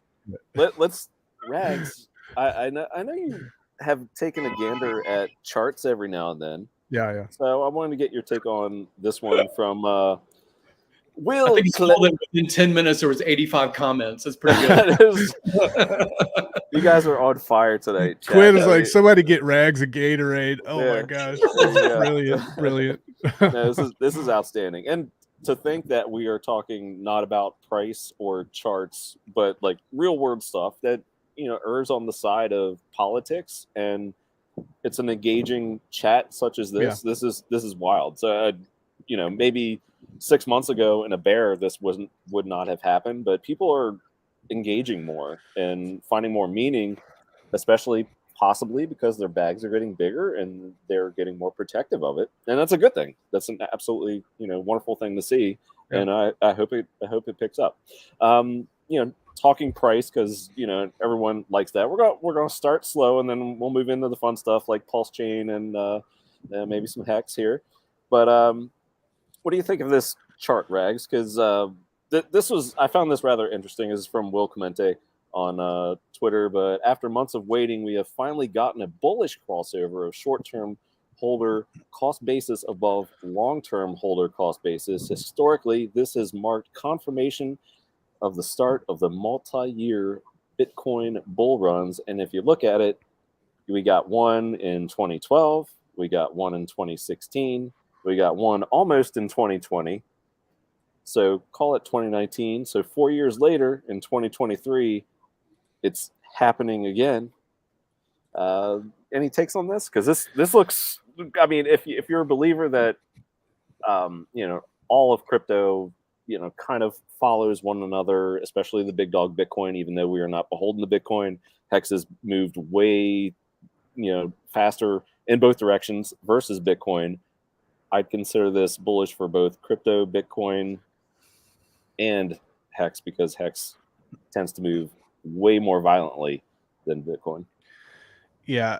So ultimately, the real fuel for cryptocurrency is retail coming in. We've seen that time and time again. I don't think that that's going to change this go around. I think that once Bitcoin turns the corner here, we're going to rip. Now, what are some important things to point out here? If you were to draw a line from the top back in June of 2011, the Bitcoin top, and you take that line and you see where it interacted in, what was this? I'm going to pull this up here. April of 13. And you see where it interacted with the bottom of the market in May of 15. And then you see where it touched at the COVID dip. And now you're seeing where it is now. We have a multi-year trend for like 11 or 12 years now, where Bitcoin has respected this trend line as the absolute bottom of the market. It touched that trend line and it has bounced quite literally 70%, 75% since the beginning of this year. So this is really, really important. Now, what are some other things that are lining up? If you guys understand, most of the people in chat understand the halvening, the Bitcoin halvening, and this is important. The Bitcoin halvening happens every about 240,000 blocks. We're looking at the Bitcoin halvening. Let me make sure I've got this right on my chart here. Probably April-ish, yeah, plus or minus. It could be, it might be actually a little bit sooner than that. But we have the Bitcoin halvening. Halfway in between the peaks and the halvening, you typically start seeing an upturn. Now, why is that? It might just, in my opinion, it's probably just a psychological thing where Bitcoin is so oversold at this point. People just feel like it's time to start buying again. That has something to do with it too. But one other piece of information that we need to consider is if you look at the federal funds, the projected federal funds rate that just came out on the Federal Reserve's report this month, or this month. They show the federal funds rate beginning to decrease at the end of 2023, Q4 of 2023. Okay. That lining up, that's bullish news. Okay. That lining up with the fact that we have a halvening occurring in the first or second quarter of 2024.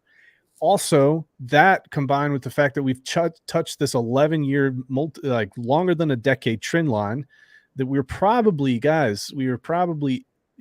if not at the bottom, we might only get one more opportunity to dip before it takes off. The longer that we go, the more bullish pressure that occurs here. If they cut the federal funds rate, if they pause the rate hikes, like I said, and if they actually start decreasing or they do any sort of QE, significant QE, it's just going to absolutely take off. This is a slingshot that's been pulled back in the bear market, pulled back. It's going. We let go. It's flying. So yeah, I think this is bullish. Those rate cuts, in my personal opinion, they aren't going to happen for a while. I think we're going to stay higher for longer. But would it be just very interesting if it coincided with around the time of the halving? I mean, it's a perfect storm. Perfect storm right now. Yeah, you want to talk about your, arrow taken off? That would be it. That would be the perfect storm right there. Yep. A year in the making ish, possibly. A year from now, we could be like, hey, remember, back end of March, early April of 2023, talking about this. Woo! It's looking good. PulseChain. Woo! PulseChain's looking good with this in a big way. I'm curious about that image. Was it was on log, and it seemed like the first cycle bump was dramatic, the second a little less dramatic, and the most recent on the far right of the chart was less dramatic. So this narrative that I've heard for a couple of years, Ethereum is going to flip Bitcoin, like that narrative, that'll be more referential. Doesn't have a happening to it as far as like a place on a calendar or 240,000 blocks that, you can reference. What are your thoughts about how long the Bitcoin chart will be referenced about like beginnings or, tails of bull markets? All right. Can you rephrase that question? I don't quite understand you. So on that chart on the far Yeah. left, there's three prominent mountains. Sure. One on the left, one in the center, and one on the far right. Yeah. The one on the far left seems more dramatic. The one in the center is less dramatic, and the third is more tapered. So, like I'm saying that on that reference of that image, this narrative I've heard for many years that every 4 years there's a year or so of bull and 3 years of bear, and it 6 months to 9 months before the halvening is where you start to see ramp up of price. Like that, you look at the price thing, and I've seen your streams in the past, where you talk about the Bitcoin holders that are in accumulation mode, the wallets have more than 1,000 BTC. Like there's reference, right? Yeah. Because more people look at the same chart, then it becomes self-fulfilling prophecy in a lot of ways, right? So if there's this narrative that Ethereum with its network or its endpoints of value, including HEX or forks of Ethereum, such as PulseChain, like they don't have a happening that's a time cycle, a calendar cycle to point to. So I'm just questioning how long the Bitcoin reference about like beginnings of bull markets is going to play out. There's a lot of different directions to go with this. So the first question, this is a question I don't see asked often. Is this actually a super cycle because of the amount of inflation that was divvied out starting back in 2008? Is this the end of that inflationary period? Is that why crypto is pumped so hard? That's the first question. Do I think that it's all because of that? No. Do I think it plays a part? Yeah, absolutely. The second question is, these cycles. Everybody's all about these cycles. We want to believe that these cycles have to do with primarily the halvening. Is it the hype? I don't know. Is it the miners? Or the miners not dumping price like crazy, which allows some pump to occur? Price starts going up. People start aping in. Is that the reason why this is happening? I don't know. But I will say this. The difference between Bitcoin and the difference between Ethereum is very significant. The fact that you can have projects that can build communities and they can spin up volume in these micro communities built on top of this infrastructure, in my mind means that at some point there's going to be kind of an event horizon, I guess you would say, where the amount of volume that's spun up based on the amount of bandwidth that Ethereum has and having all these individual companies and projects running on this, I think this can really, really pump Ethereum and kind of break away from the traditional rising and falling for quite a long time until things level out.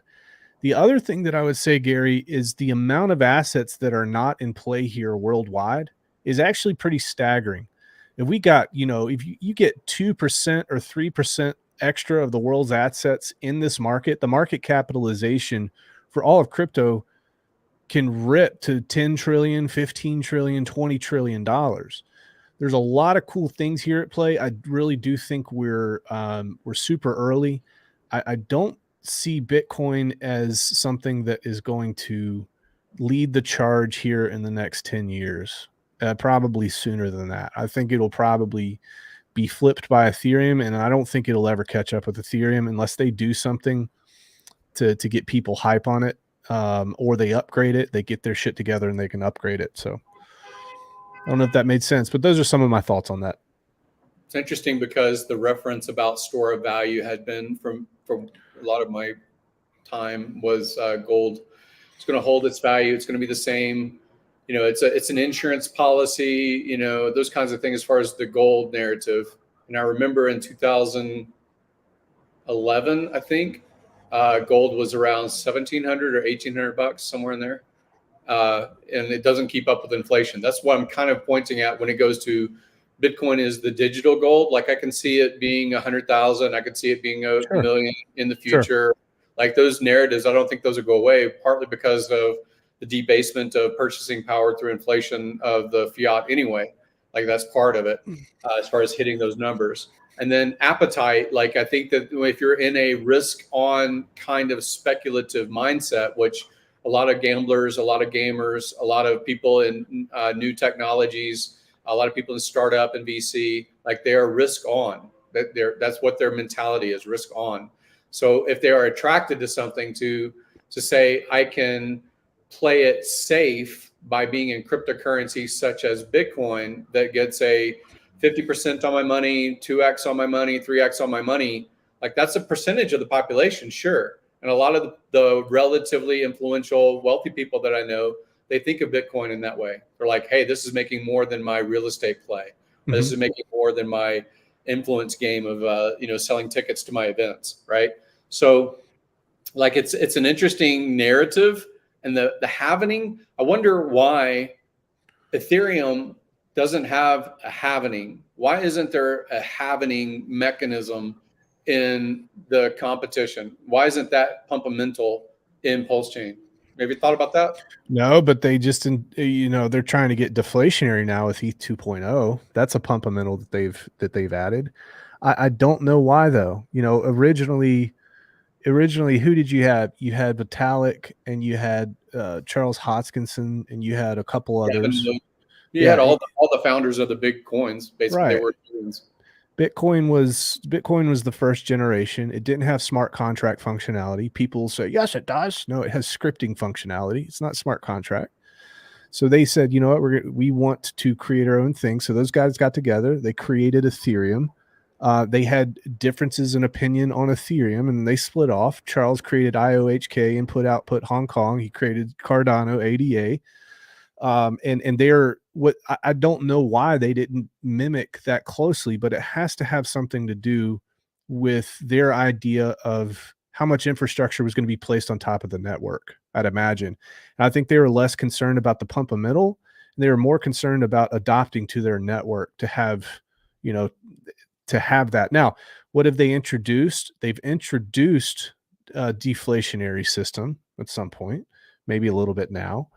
And maybe that's because that's what the market wanted, but that's also outlines the flexibility of Ethereum to be able to meet the demands of the market, which Bitcoin has the ability to, but there's a lot more friction there. And PulseChain is going to be amazing for all of the Ethereum reasons as well. And for the time being, for maybe 5 or 10 years, the fees will be much less than Ethereum. Yeah, I mean, it's just interesting. So, the self-fulfilling element is like there is Fibonacci sequence in plants and scales on animals and things like that. You can say, wow, this math is inside this biological thing. And why is it there's a Fibonacci sequence, right? You look at like there are a lot of different flowers, a lot of different plants, they have Fibonacci inside them.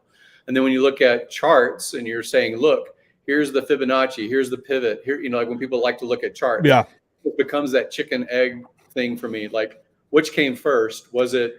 They lose that. The TA guys, they forget about that. Yeah. Or is it that more people are looking at TA and then becomes self-fulfilling? Well, you can go on YouTube right now, and there's people that make content on testing these trading strategies on all sorts of time frames, and it's just not convincing.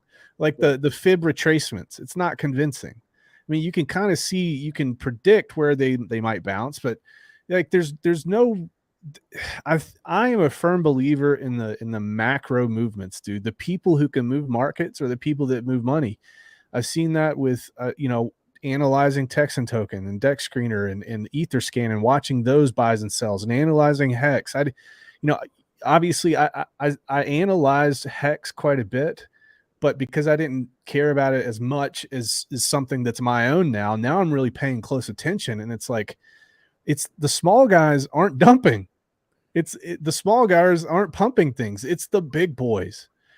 Who's the big boy in Bitcoin's instance, Ethereum's instance, and Cardano and just everybody? It's institutions and it's government. And U.S. government now. U.S. government. Now, here's the crazy thing. Temporarily. If you have access to unlimited money printing, the Federal Reserve or anybody else, if you have access to that, and you want to corner the market, you want to control the market, what would stop you from just printing money? Because the Fed isn't audited, and they can go in and they can buy the market up. Nobody talks about that part. They can buy as much as they want over as long of a period as they want, and eventually they have control over the damn thing. So that's something that is a whole interesting thought experiment there in and of itself. Go through history, and again, not to get too far off track, but the reason that this reference about gold in Fort Knox and the productive country that was outside of World War II for many years, decimated Europe, but they still needed bullets and bandages and butter, right? All the things that the United States provided. Yeah. But their currencies had fallen because they're in war, right? How are you going to guarantee payment when your French franc or your English, pound might be in peril? Like, it doesn't. Why would I trade you that good when your fiat may not be worth something? So we collected tonnage, so much tonnage. I think like 8,000 tons of gold during World War II, and then that became the reference of sound money that enforced the dollar narrative. And I can see the same thing when you have JP Morgan effectively is the government, as far as JPM. Right. And because they are the government, they do have closest to the faucet, over 1 million ounces of silver and all these other, hoards. But if you are able to control or access at a very low cost, if you will call it cost, social capital, political capital, whatever you call it, to print, and of course you can just buy the market. So it becomes the same thing when in 1933, Roosevelt said, we will pay you more than your gold market price if you just give us your gold. Right. The same thing with Bitcoin and then it's funny because in 2017 and 18, I remember how many influencers were saying, buy it now because later the banks will buy your coin and later the governments will buy your coin. Like, really, at the end of the day, Richard says it true. We don't really care as long as the price goes up. Like, that's a majority of the market. There's people that have a political stance and they say, no, you're not going to take it from me unless it's $1 million a coin. But even that is a purchased price. Like, you're just setting the price higher than the market. Think about it. If it gets touched and government says, hey, I will give you $1 million for your Bitcoin. Everybody else, I'm only going to give 25 grand. It's the best way out, though. It's the best way out. I will give you more CBDC. If they let's all right, so check this out. So you were talking about arbitrage. All right, check this out. The government starts buying Bitcoin. Yeah. Okay, they'd get the flywheel going just enough to get everybody else to ape in. Yeah. They have this debt back here that's delineated in US dollars. They want their debt in US dollars. Why? Because they're printing money to buy a different asset. And the US dollar debt is actually the value of that debt is decreasing. Okay. That's crazy. Then what happens? They don't go and pay all the debt off. They have enough money now because they started that flywheel just to service the debt over here. Now they have even more money, more access because they used the entire world. They used everybody. So yeah, it's like whale games here. So here's going to be a little mind fuck for you. So the CBDC that you talked about earlier and being vehemently against. Yeah. What if they paid you 3 times the market rate for your HEX? 3 times the market rate. Right. What if they paid you 4 times your market rate for your Texan token? Everybody else is only willing to pay 1/4, but CBDC, they will give you 4 times the market rate because they know your address to buy only your coin. Right. I know. It's crazy. How many people would capitulate if they're getting 4 times the market rate? Bro, I don't know, dude. I just want to let's just trade sheep and let's just trade like bottles of whiskey now. I got no confidence. My bullets, mind's blown. cigarettes. I can't do it. I can't do it anymore, guys. Jeez. Everybody, again, Richard said this before because he got crap over like the fear narrative that people that the OA is going to rug, right? And then his comment was, no one ever takes the position that maybe there's a magic carpet ride. Maybe somebody likes that thing so much that they're willing to buy it, right? So that was his pivot, right, about that FUD, right? Well, again, I'm playing devil's advocate because I don't know why government would ever do it. but why wouldn't they overpay the market just to get your shit? Right. because they can. It's no sweat off their back. It's zero cost printing. Come on. Yeah. And it's just going to cause the price to go up. That's the thing is, Richard has said this before too. Like we care so much, like, Halliburton, they're making billions of dollars because of war. Right. So-and-so, they're getting Boeing, they're making crazy amount of money. Lockheed Martin, Boeing, Halliburton, yeah. The military industrial complex, they're screwing over Raytheon, right? Yeah. Okay, so reverse it. Now the little guy gets their bags bought for 3x. Yeah. Now people aren't going to complain. They're not now. It's the us versus them narrative. They're like in 30 years. Wait, can you guys give me my tokens back? Because they're worth a whole lot more now. A whole lot. Eminent domain. That's correct. Right. Yeah, you can be forced to sell it like you think it's your real estate until somebody wants to put a highway through it. The subtle art of the government thinking that you can have it your way. Yeah, it's crazy. And then they can decide what market price is. Like there's some places though where they only pay 50% above what the other houses have sold for. See, Gary, get in there and start talking to Gammon about that stuff. See what he says about that. Say, yeah, it happened on Cabana's show first. It's funny because on that CBDC stream that he did, that me, Walrus, and I think Ask Jesse, somebody else was in there. It was the same thing. Like he was talking about, Colombia being basically a cash society more so than credit or bank transfer and things like that. So it's interesting. Like places that are my other friend, Crypto Weekly Review, went to visit Frosty recently in El Salvador, and he was saying the same thing. He says most, there's a lot of Bitcoin trade, and people just use it like they would other currencies, and they're selling fruit on the side of the highway for Bitcoin, things like that. So these are all social consensus. You accept it because you think other people will accept it. Yeah, I agree. Alrighty. But all we care about is mad gains. Like next, talk about the PulseChain price. Come on, let's go. No, I just think it's absolutely hilarious in a way because of the viewership. Chat's on fire. We've been talking a lot about not price go up and charts and moon, but realistic topics. And typically in the bear, that didn't do so well. And as I said earlier, like people are possibly finding more attachment to this because of price, and they see number go up, and it's like, okay, this could be more real than I thought. And so we've had 2 great hours of just pretty much fire content from you guys. So thank you so much. Well, we have a lot of history. We like that the Boston Tea Party didn't like. Do you know how much the tax was? You were talking about 90% tax. I thought it was like 1% or 0.5%. It's like 2%, less 2%. Than 2%. Yeah, I said 2%. So upset that they torched the city. Exactly. It's evolution, not revolution. With taxes. Yeah. All right. Well, let's get into some of the good stuff before we get out of here. Sure. I wanted to touch on this because Rags, you had a great thread, and we touched on this towards the beginning of the show. And actually, before I do that, let me get a couple of these saved comments before I forget them. Let's see here. Yeah, how am I going to segue to PulseChain? We saw that earlier. I'm going to do it now.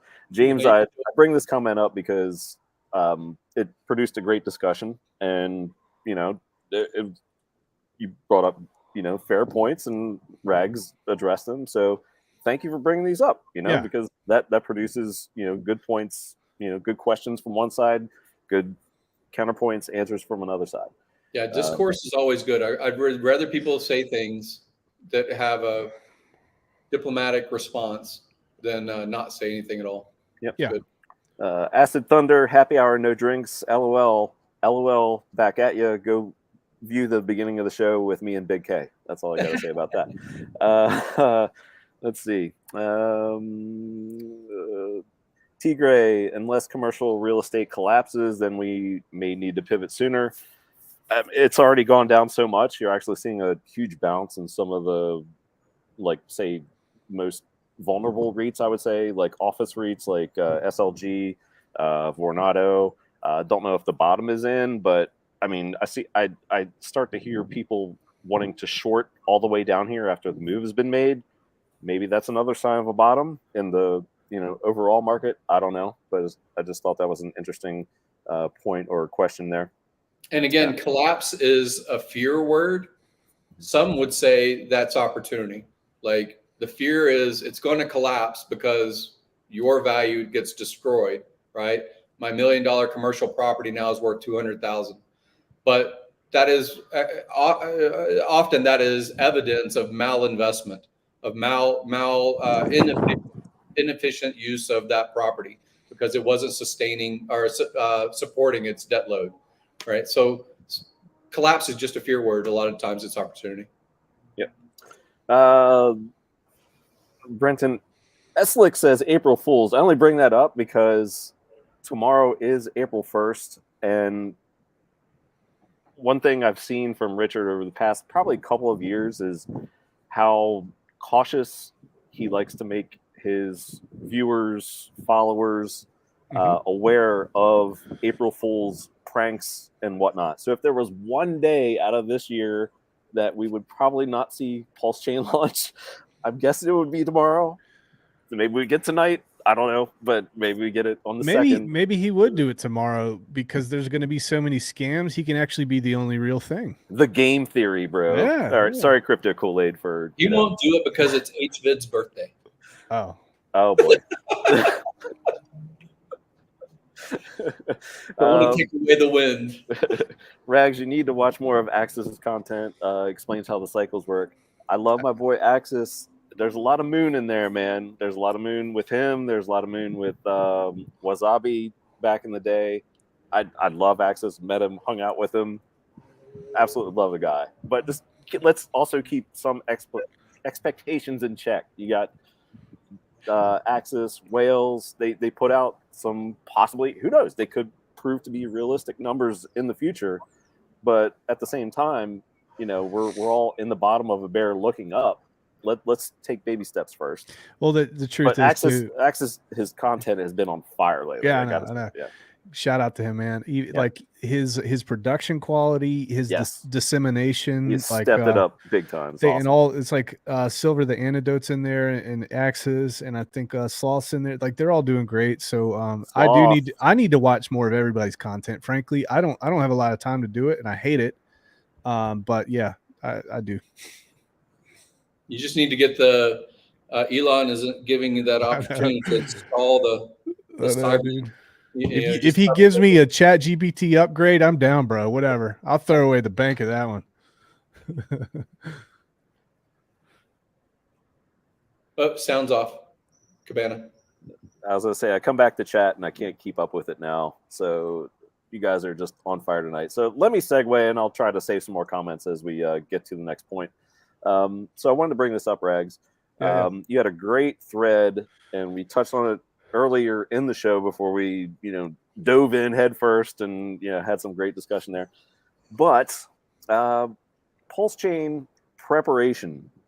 So you had a great thread. I'm not going to read all of it because it was just an absolutely, excellent book, in my opinion. Yeah. But, if you give us like the cliff notes of this, because, as we spoke earlier in the show, do we think people are really prepared for it? Because we've kind of, gotten the head fake, like I said, like last year, and people maybe become complacent.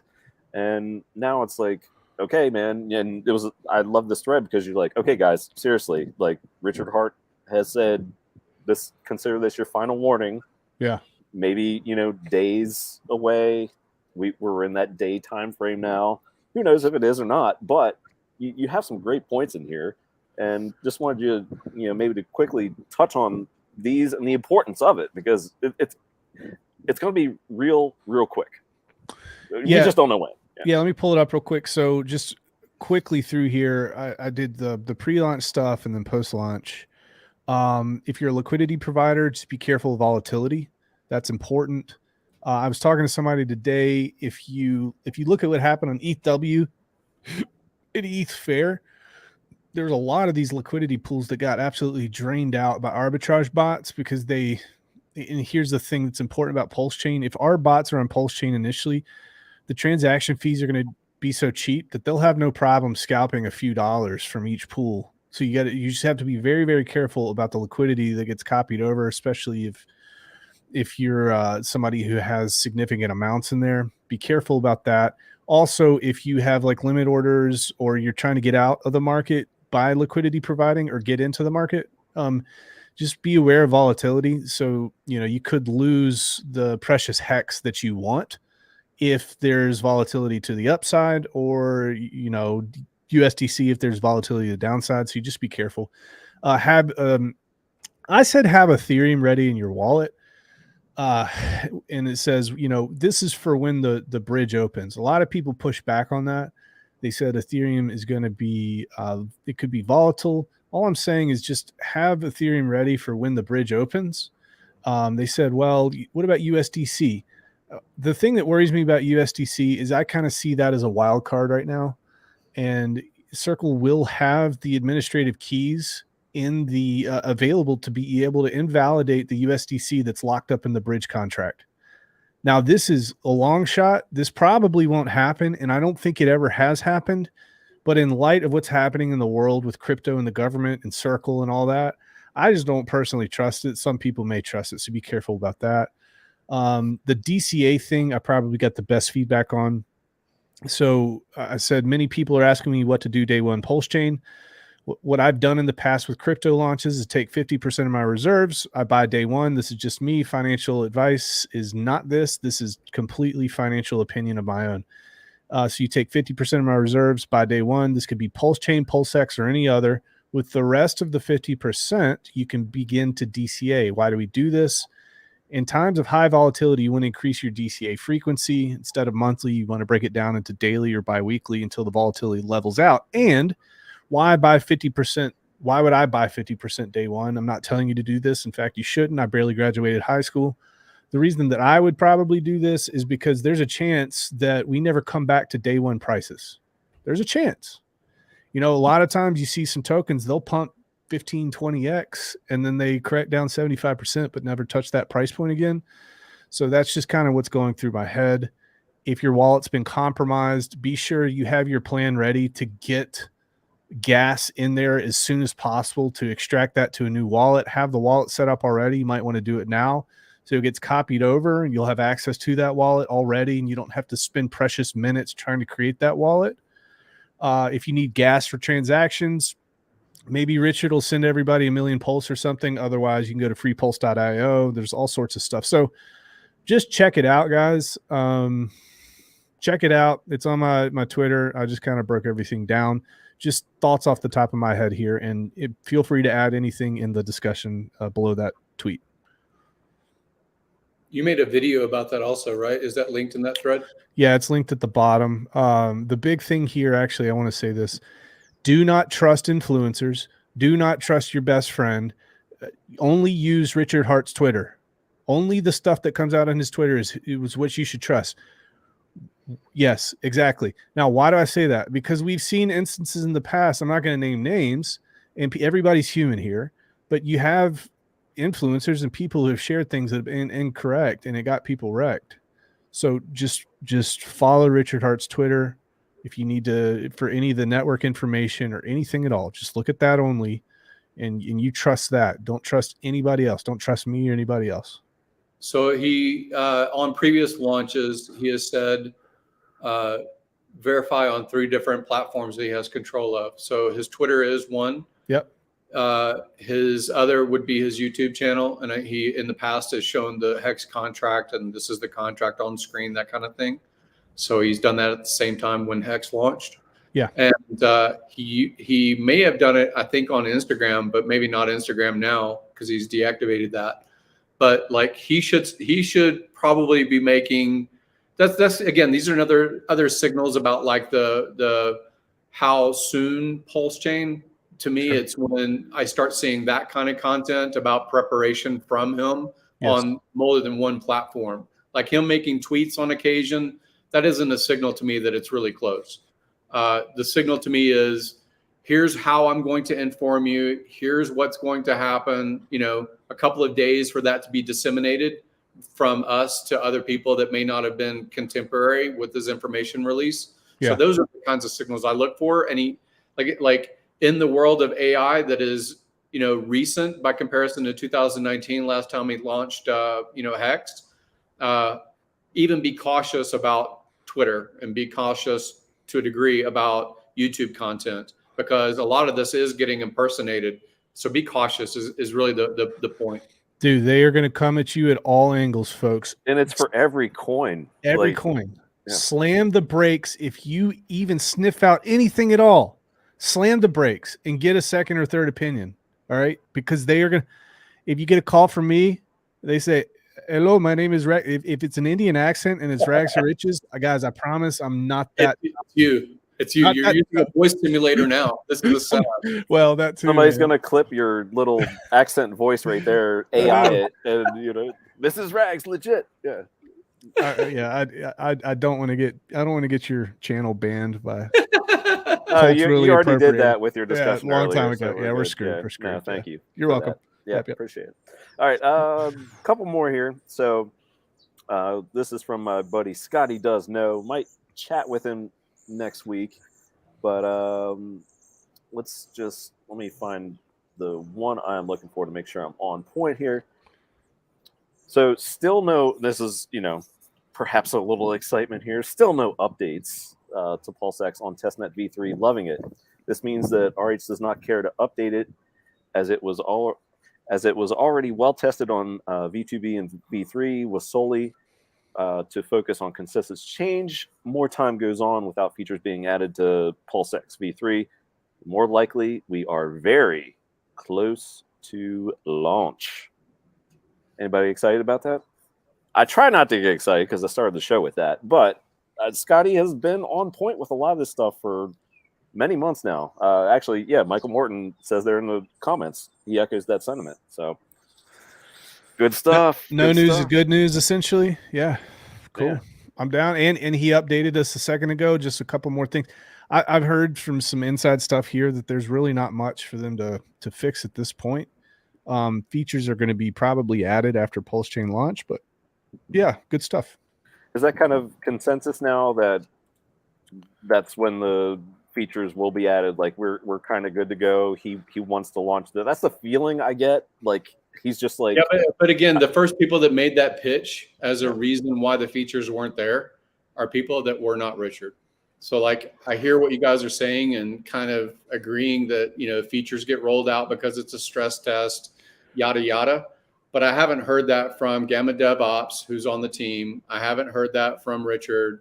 So like, I'm staying relatively quiet, even though I just announced that I'm hesitant about that as the narrative. Like, to me, it's going to be Richard streaming from somewhere that we recognize, whether it's his castle or some other. Oh my gosh, that'd be so epic. We recognize. That's to me like when you're going to see price movement. That's the Hexagon fantasy right there. Yeah. So there's, we're at 9 cents. We were at 12. We came up. Like there's a whole people trying to game it. And to me, the real signals are how many validators are there? What has that number been increasing? Are people showing on their Instagram their validator setup that's running? Are they showing on YouTube how they have their validator running? They could be mining right now on Ethereum, or Gourley. They could be practicing, right? So when I see that, that's helpful. When I see Richard talking about security, here's how I'm going to release the information.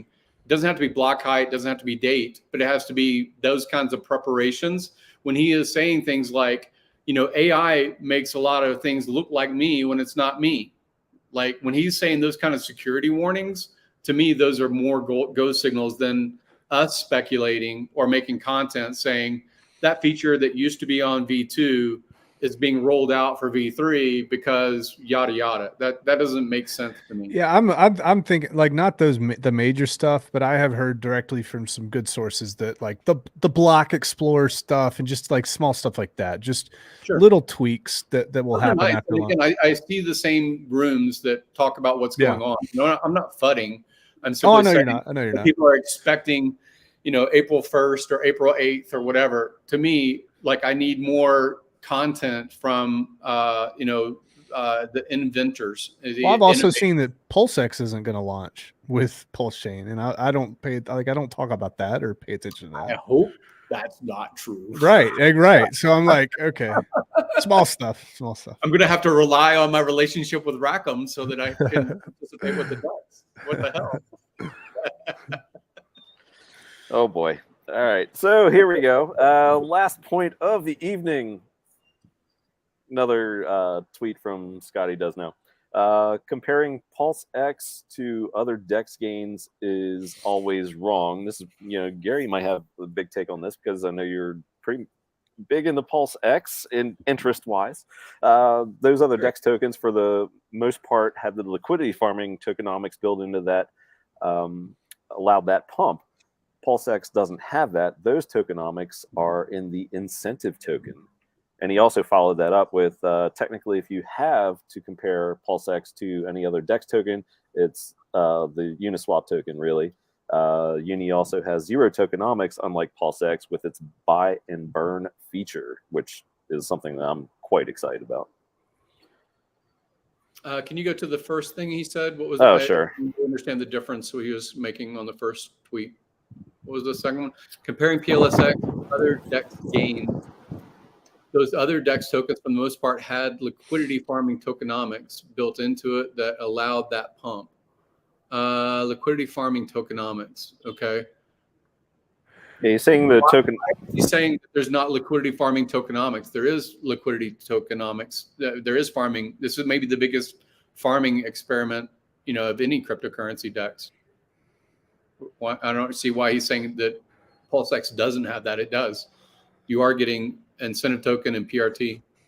It's a sync, yeah. Another thing is, I I'll say here's a reply. Interesting take. I'd love to hear you expand on this. The incentive token value on testnet has always had me baffled, as it appears to have no function other than to sell, which is a very popular opinion. Even Richard has kind of echoed it as a garbage token in a sense. He just said he hasn't said it's garbage token. He said that he hasn't focused on that. But again, that was me paraphrasing. Sorry, yeah.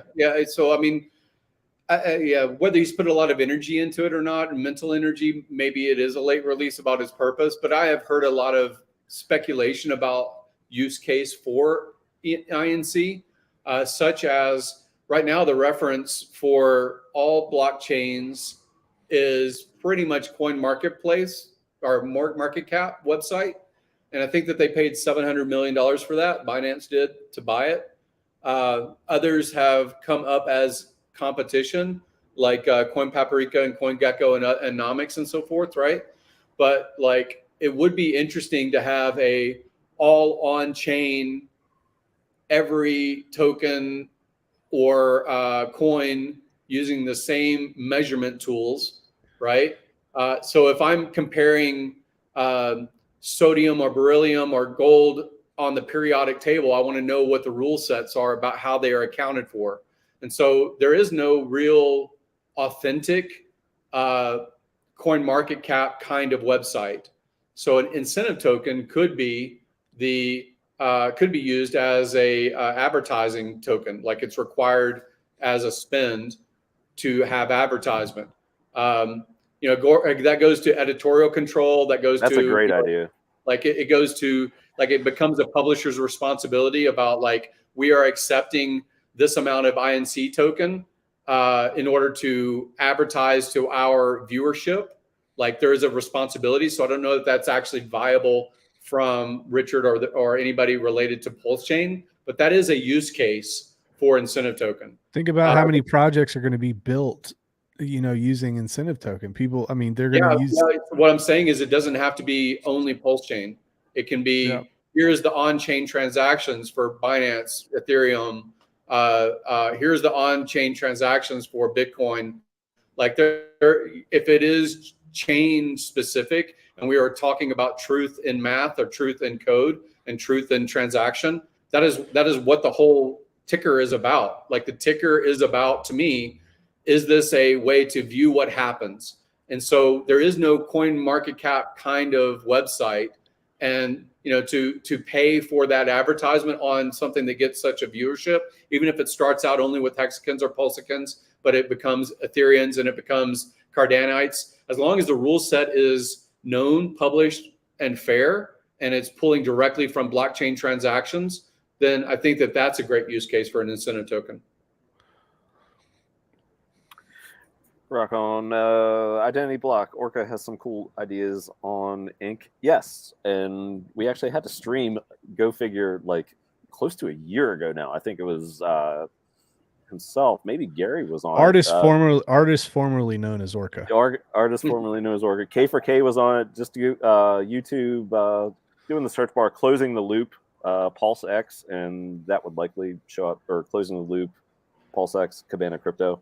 It was multi-hour long discussion. And it was so long ago. It was when K4K was still doing Johnny Neutron. You know, right?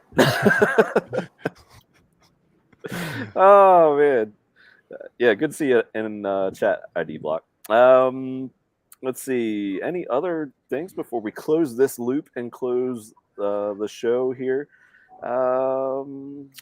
Just Hex 19. What about PulseX liquidity providing? I don't care which one I end up obtaining more of. I mean, that it could also bring in ratio trading into that mix. I mean, that's a risky bet, the 24 to 48 hours before the bridge opens. Yeah. I haven't honestly stayed current. Validating is effectively single side staking your PLS for yield. Is there a PLS authored, the developer team, is there something that is single side staking protocol for PLS other than validating? There are some third-party options that are being third party I considered. know about, and those are interesting, and I may utilize those. But is there anything that's authored by the dev team? No, don't think so. I could be wrong. I don't think so. PLSX, there is the buy and burn narrative about supply diminishing, but is there anything that's single side staking that's not third party for PLSX? No, it's a V2 fork. I don't think that that's built in. Maybe if they update and do a V3 version, but I don't see that. So April 1st is when it's first available to be code copied, forked, as far as the V3. Maybe. So I looked at the fine has said first, but I'm sorry, Rags, go ahead. No, the fine print says it's up for discussion starting the 1st. It's not necessarily going to be that. So they'll reconsider. They'll reconsider at that date. Okay. Interesting. Cool. But I also have heard different narratives about, why for price appreciation V2 may be better versus V3, but whatever. That's just narrative. So like my question again, there's nothing that's authored as far as single side for PLSX or PLS single side staking that's not validating. That's validating for PLS, or it's no option for PLSX, correct? To the best of my knowledge. Great.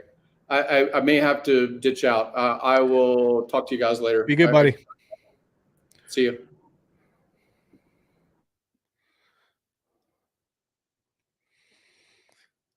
Oh, I can't hear you.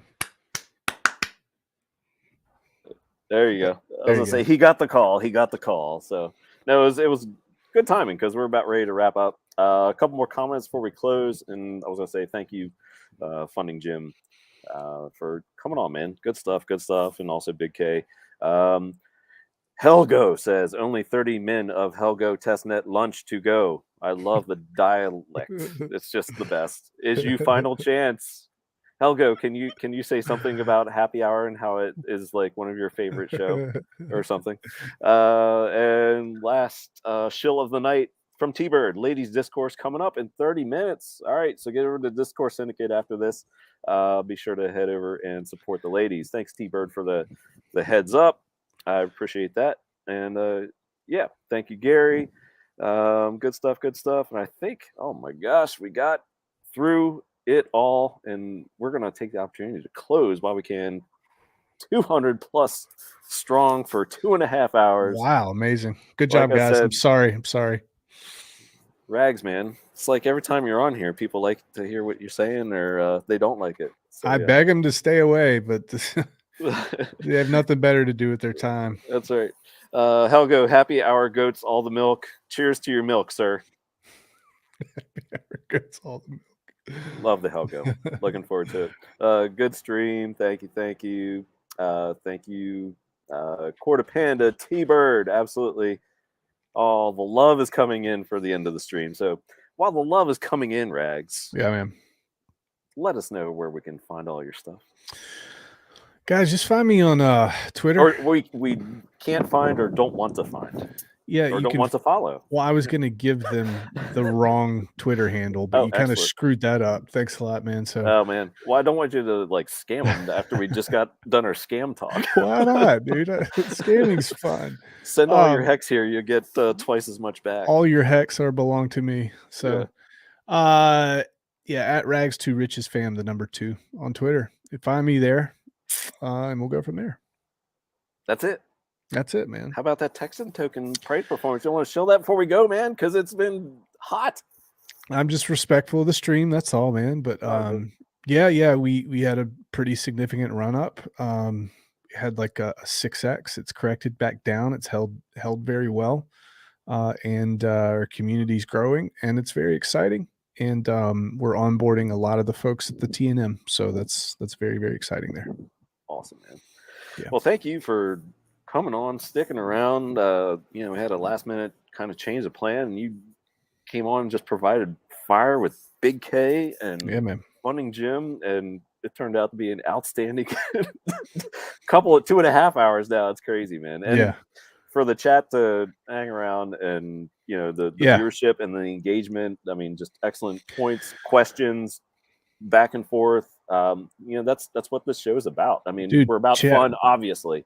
Yeah, chat makes it work, man. When you guys do, thank you so much. It's all about chat, really. Yep. You guys make the show. Obviously our panel's awesome, but you guys keep it together. And, like I said, for the percentage of this channel's subs that show up every week compared to other channels with multiple X subs, it's just it's an honor to like host this, every week if I can. And just one last thanks to everybody out there. Dude, Cabana, I told you this before and you just deflected it, but dude, your show's awesome. It's strong, and you have an aptitude for, I think, getting together the right type of personalities, which always seems to work out well for you. So good job, man. Thanks, brother. And we also luck out with a Funding Jim, private message me, hey man, can I come on? Heck yeah, dude. It's one of the best minds we have here. So it's good stuff. So that'll do it for this week. Next week, I think we're going to do early to midweek happy hour. I'm traveling next weekend. 2 weeks from today, I'll be back in studio. So we're going to have our regular, bells and whistles. Not that you've missed them or anything like that, but it will be, the production quality will be back up to its full 50% above from its 40% that it is right now. So hopefully PulseChain will be launched by then. Oh my gosh. So we'll have plenty to talk about. So thanks again, everybody. We'll see you next week. Thanks again to Rags, Funding Jim, Big K, all you guys in chat. Cheers, everybody.